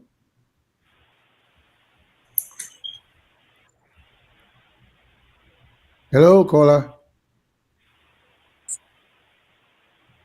Hello, caller. we may be having connectivity problem. So, Professor, you can continue, sir. Then we'll call back. Okay. Sorry, I don't know if you remember what you been said before. I think perhaps we need for touch on climate change again. So I don't have signatory to the agreement, the climate change agreement, Paris Accord, where in the agreement and they will bind all nations, to make sure we support the climate action and we do what is necessary. And the next COP meeting will be held in United Arab Emirates from 30th November to 12th of December. At that meeting, you get experts whether for present their findings. You have to present their findings.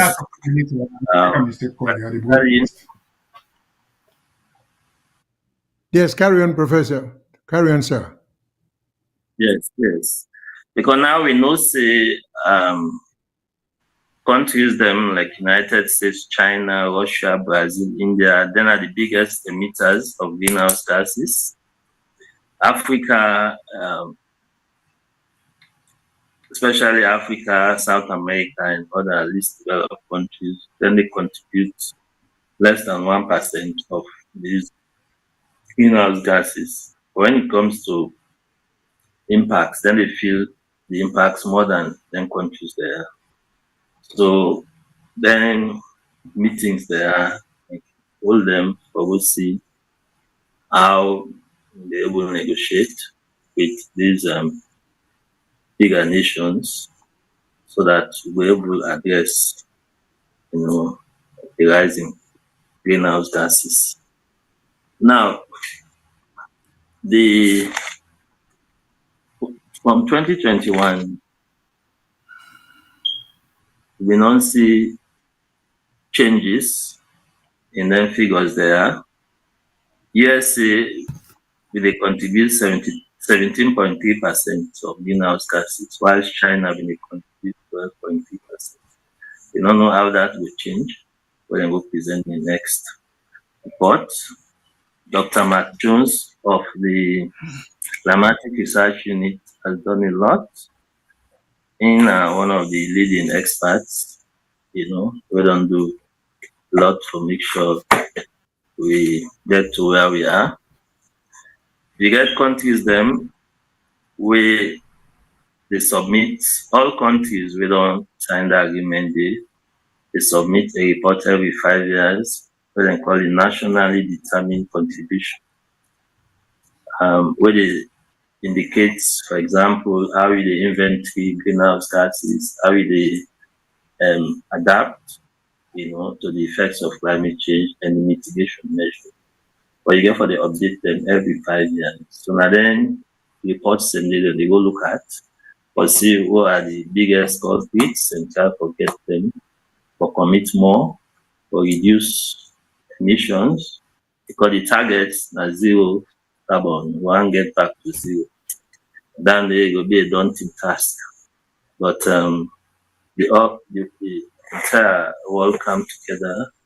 We'll make sure we minimize greenhouse gas emissions.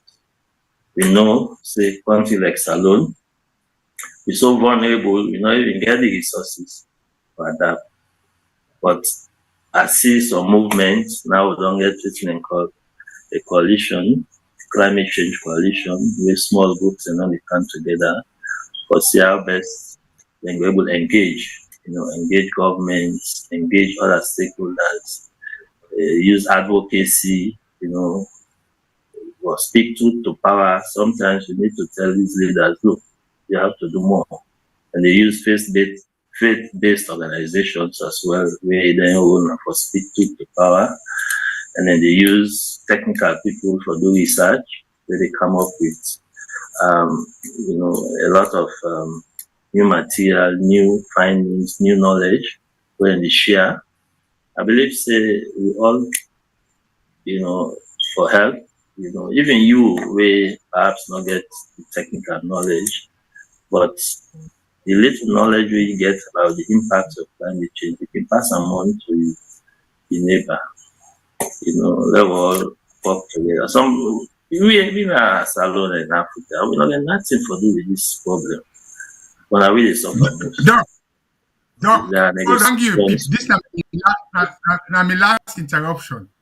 Just today, we get an announcement from the president. He said, I depart for Nairobi, Kenya today to join colleagues, heads of state for the inaugural Africa Climate Summit under the theme Driving Green Growth and Climate Finance Solutions for Africa and the World.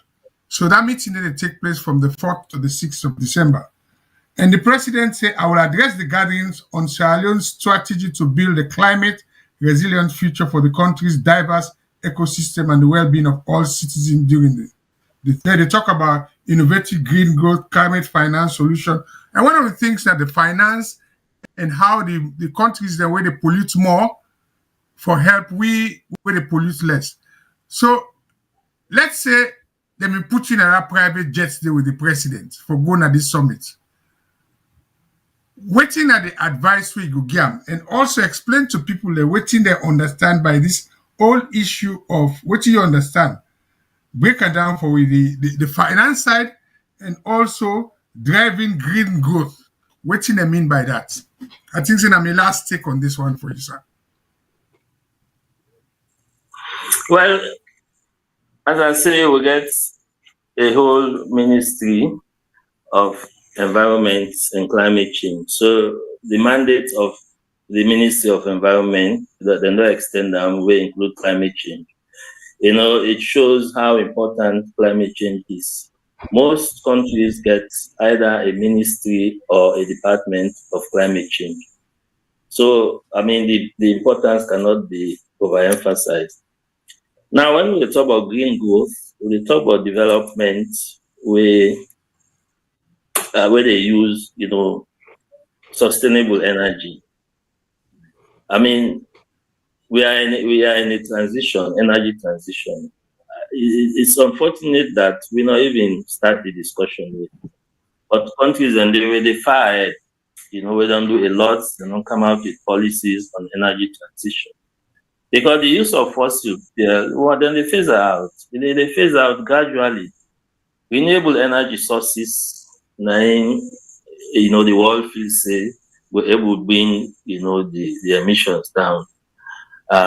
Now, everybody talk about energy transition, that is from fossil fuels to solar to wind farms. We also they look at green energy and green hydrogen. Sorry, they talk about green hydrogen.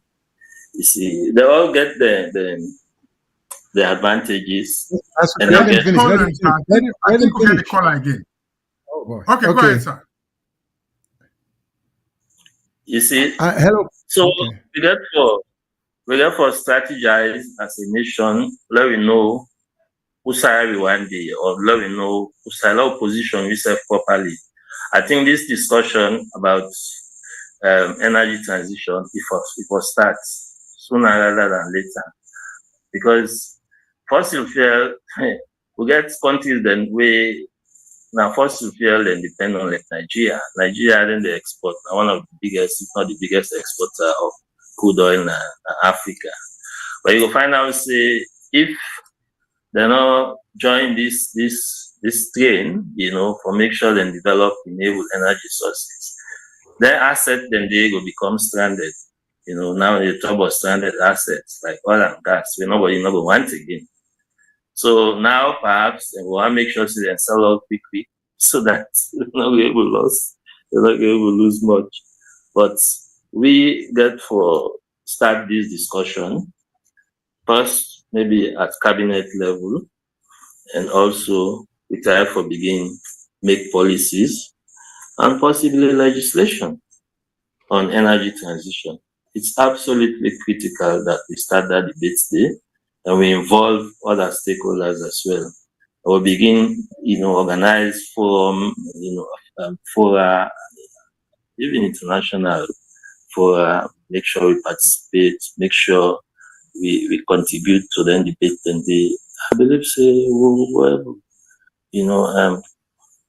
be alongside countries them we don't make progress. Unfortunately, I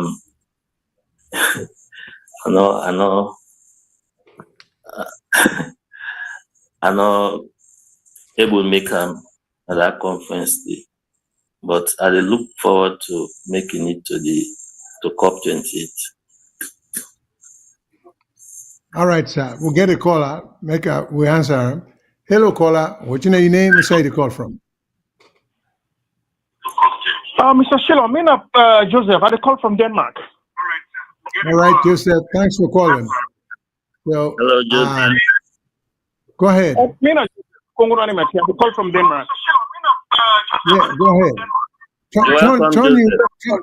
Turn your device down. Turn your device down to the echo. Turn your device down. Whatever you. Okay, computer. Okay, you don't get me now? Loud yeah, and but we still get the echo. But go ahead.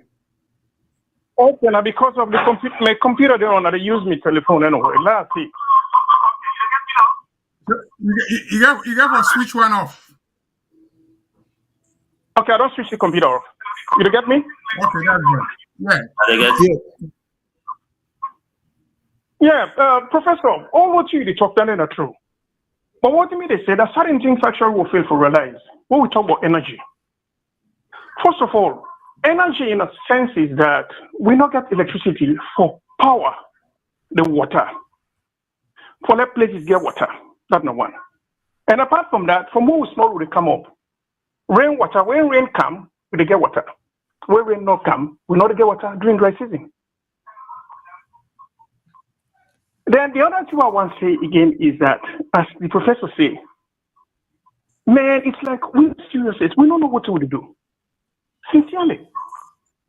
What in Fabric College they do, the engineering department, they do for work with the local community in order for build dams in certain areas, in order that, we go able to get water and that will save the environment. From when we small, will they come up? Which may also grow, we not one day get gas or kerosene, na fire now they take make for fuel, for cook with food. So the problem is that we will continue as long as we not get an energy source where for make we cook with food, we will continue for cut trees. And that's disastrous to the environment. We all know that. And the thing again is that, all the governments don't get from what the British then did. Most government will address that issue. They try to do something in order that we not cut trees. We all depend on coal for energy, for cook with food, for warm water and support all internally. So areas and they pass everything and they get dry. If rain not come, forget it. And not water you drink. You go use them for wash your clothes, you go use them for other utilities, but you know they use them for drink. Most of the people them now when water they drink when season come. When last Fabric College, I didn't call them, where biology department take rainwater, go process them, go analyze and see actually if not to acid rain or water and so forth, because the environment completely finished.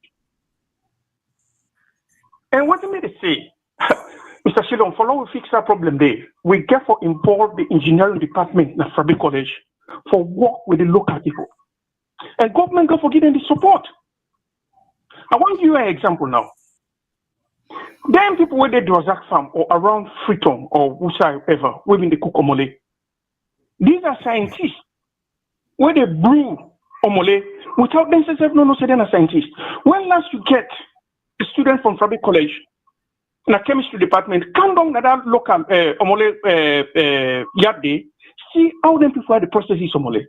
Because that first color, na energy, na ethanol. Because I remember then they went Friday when they don't brew down. Then light matches for in the cage, in the bone for some hours. Then get the experts in the Razak farm where they go and check all over. Who said in the cook omole and they call them. Now then therefore approve if the omole good or not good. So what do you mean they say that? I remember when I go to I try them. That's what scholar day. I go I buy them, they put inside that Indian lamp, pump them. You know, force them, pressurize them into gas. They light the filament. They light the whole net. What in Frabe College they do? Now I make you find out that every country in this world, then they fight for let them produce more engineering students in every year. You see? So now that's the thing. Me, as far as me concerned, maybe this we've been done to put a square peg in a round wall, a round hole for many, many, many years. And me I not see any way forward. Then I'm not go lie powder. We begin the world born there. They are articulated, they are well educated. And they tell you, Mr. Shilom, they're not going to ever go yonder. They're not going to go there. If they go, then they go work, but they're not going to put them on anything for develop that country there. Because the politics rotten. Period. So you see, that's what we get for sale and so forth. We got to get themselves together. The engineering department of Frabe College and other institutions and get to get themselves together and work with the local community. That means government get to support them in research and things like that. I remember there was a man, Mr. Scott, in the head of a technical institute and so forth. Working the man for the Nogian. City and girls calling in England. The passing things to go. You see? So that's what we get for say. Thank you so much. We appreciate the contribution and the suggestion. So thanks a lot. So Professor, hold off. We'll get another caller. Let taking call. Hello, caller. What's your name? Where's you call from?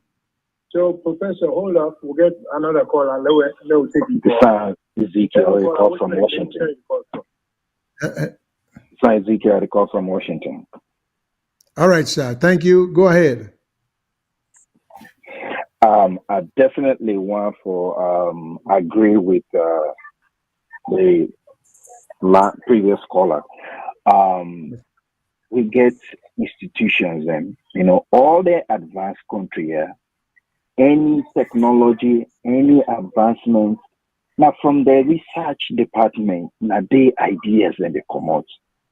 Look the agricultural program now where we all want and embark on in farming.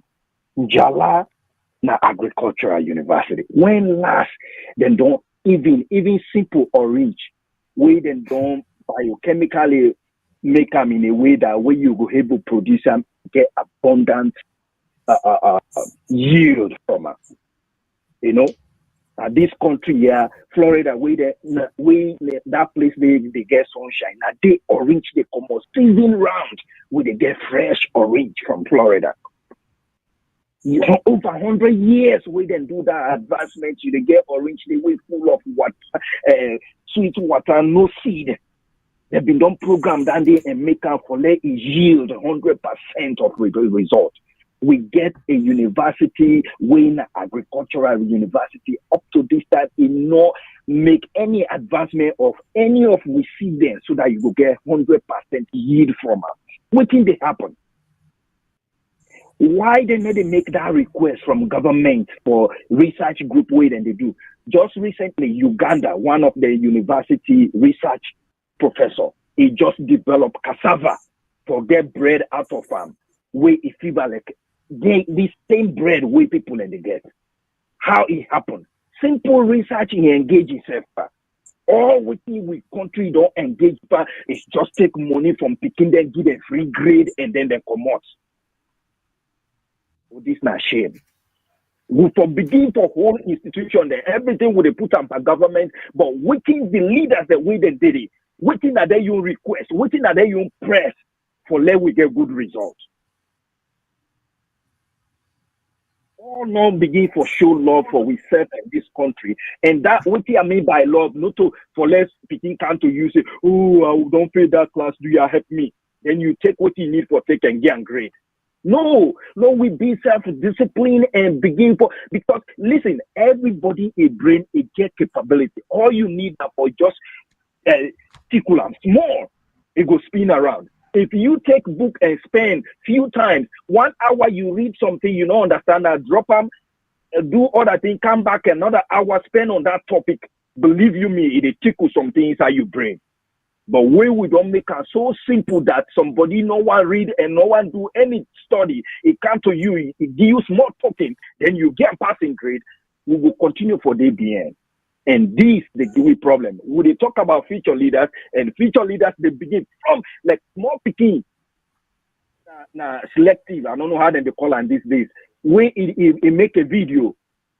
For the good one, when go sit down a class, the invigilator come, they read answers to everybody. And you the talk thing like investing. If we they begin from primary school for show picking the everything, we will not want for let them get good ethics, let them get the foundation. Behavior will carry on to the future, and that means we are doomed. Thank you.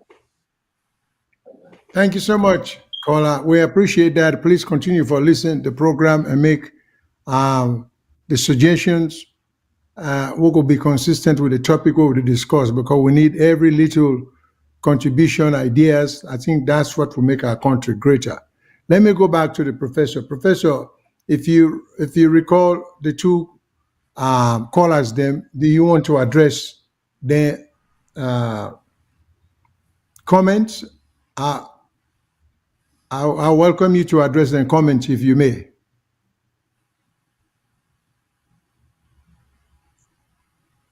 Okay, Mr. Shillon, I want to say thanks to the callers, Joseph from Denmark and this other man, I'm not getting named, from England. I think both of them made very salient points.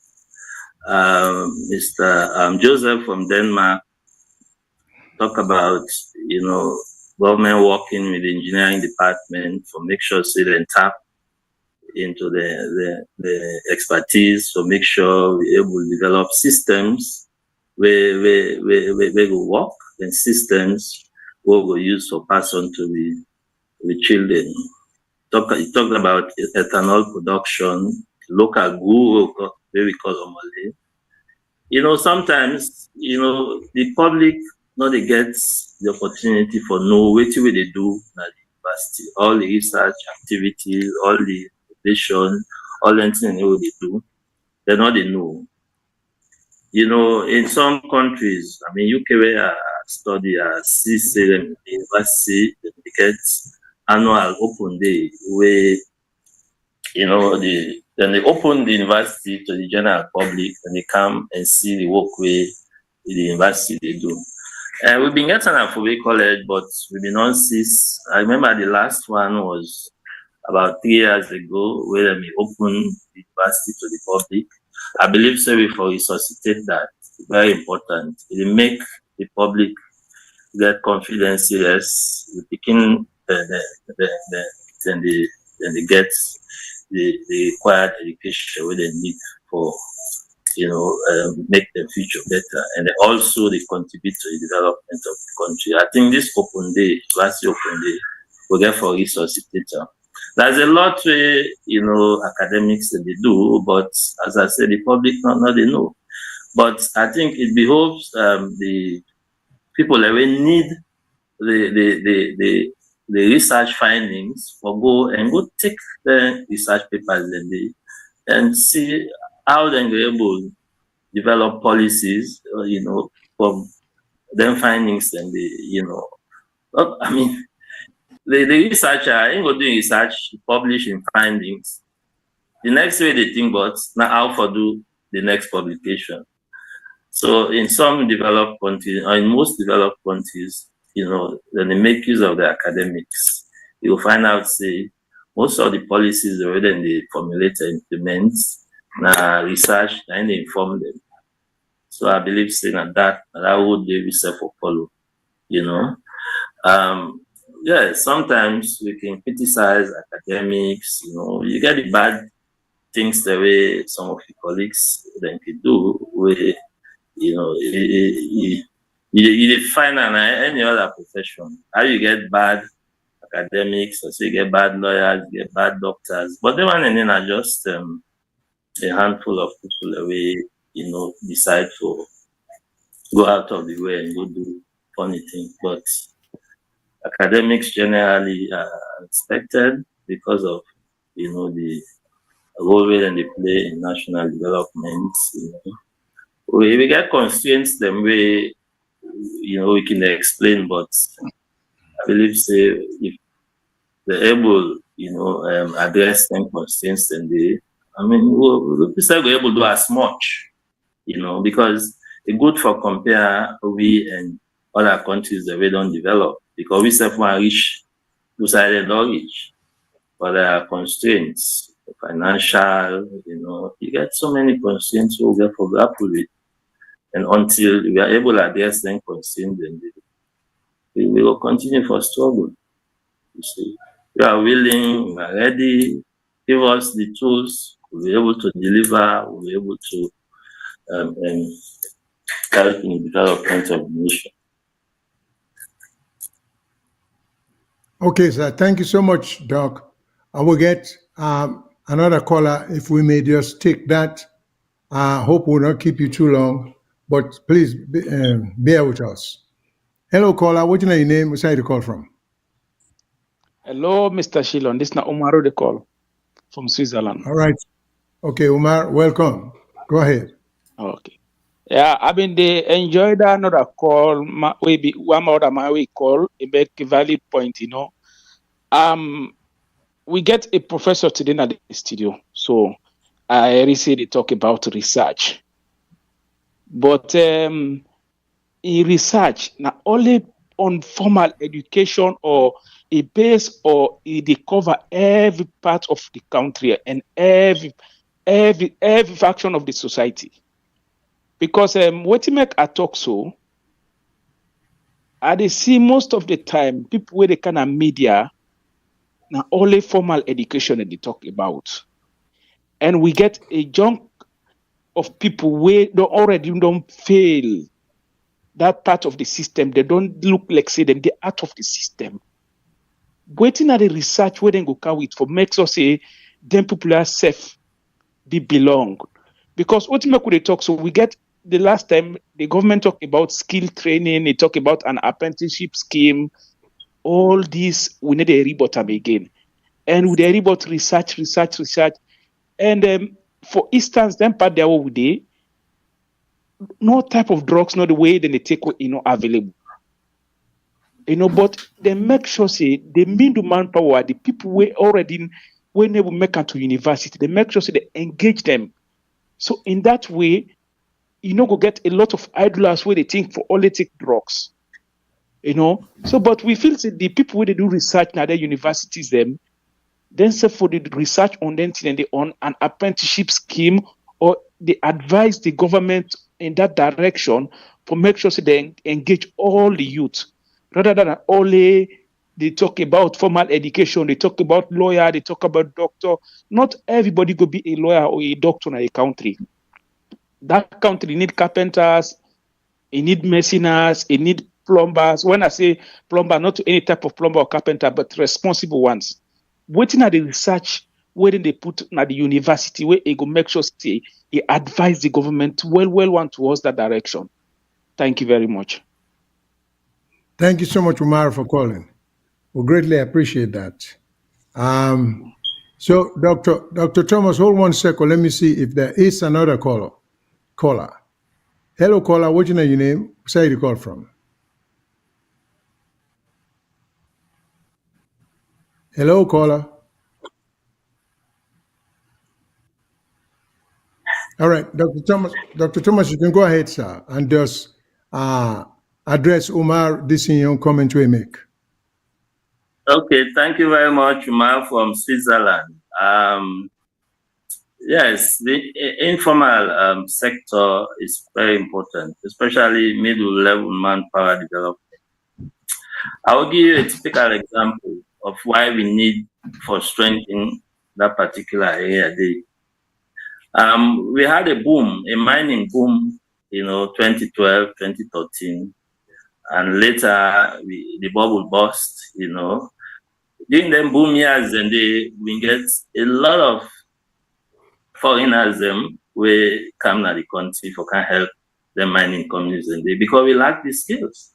Even crane operator, they bring from Ghana, they bring from South Africa. So we not been prepared for that boom day. We not been prepared at all. But now where the bubble long burst, this na a period where can last, and say can last for about 8 years or so. Then we get a boom again. So how prepared are we for the next boom? So this is not the time we'll for make sure say we strengthen with polytechnics, all the institutions that really help for provide skills. We make sure say we strengthen them and make sure we put people that will go train in the areas of mine development. We in our geology department, we dey train the geologists, we equip them very well to let them take up jobs, them can go directly into industry, the way they train them. But then the middle level manpower development is absolutely critical to the development, as Umar rightly mentioned. So this is not the time for make sure say we get the right people that will train, so that we're not going to begin to take crane operators from South Africa. No. Love make sure so we utilize the Sierra Leoneans to make sure say more Sierra Leoneans they get job, more Sierra Leoneans they learn skill. So because waiting government they get from mining activities, waiting the mining companies and they pay as royalty, license fees and whatnot. It's not much. You will be amazed for waiting we they get every year from the operations of the mining company. It's not much. So one way we will be able to benefit now if the mining companies are going to create more jobs, more Sierra Leoneans can get jobs. So I agree with Umar, absolutely. We need for strengthening the middle level manpower base. Well, thank you so much, Dr. Thomas. Time flies when you're having fun, and we've definitely have had fun with you on the show. So 2 hours don't go so easily, so quickly, without us even realizing it. So we greatly appreciate you coming on the show and enlightening we, because I'm sure we will not walk away from here having had this discussion and exchanges with you. I'm sure we go out knowing more than we came in to the show. So with that, we thank you very much, sir, and we hope we will see you again, because we need people like you for really utilize. You are not a spring morton anymore. You are not a teenager. You're not. I can predict you. I can safely say you're not in your 20s, 30s, or 40s, or 50s. Okay. So that said, we for appreciate people like you, people like Mr. Mengot, people like me, because we're on our way out. And some of us are beginning to see the finish line. So if governments, as they come in Sierra Leone, are serious, it's about time to capitalize, because one of the faults we will get is because, like you say, the composition of them committees they are within the setup, they look like they not get the number or the adequate amount of informed or expert people and wouldn't get for come up with policies. And in the end, the country they suffer. So that said, I hope the government or the powers to be, then they listen to, then we broadcast in the air and try for pay heed to which we say, because everybody knows things are not getting better, things are getting worse. And we are, as a people, are bragging that than ever before. We are much more informed, we are much more educated, but the outcome is not sustaining that belief there. It looks like we are getting more ignorant, therefore less productive and less creative. So we greatly appreciate your presence, sir. You don't know how much it is. And because it's an area where people are not to talk about, so, but we hope you don't enlighten us, and we hope government will know more about your availability. I'm sure they do. And then go try for get more people like Unana, the committees them, for the environment, for Guma, for all them places in there. So we thank you very much. I do not know whether Mr. Mengot, my co-host, get anything else for say. Well, I just for say to me, for baby brother, Eko Odun, sir, Eko Odun. We thank you very much, and hope say we will interact outside this media, and we will continue for monitor what you do. And hopefully join us some other time. So to the listeners, them I say, well, start and all. Let's you all start a production, and and also me as a transport man, letting I get an accident-free journey until next week. Let me say tata from the stockbrokers belt of England. Thank you. Thank you again, Dr. Thomas. Hope to see you again. Thank you. Thank you for everyone who host me, and I believe the viewers and the listeners don't get the message what I get for delivered today. I hope for soon at this program. Thank you very much. You're welcome.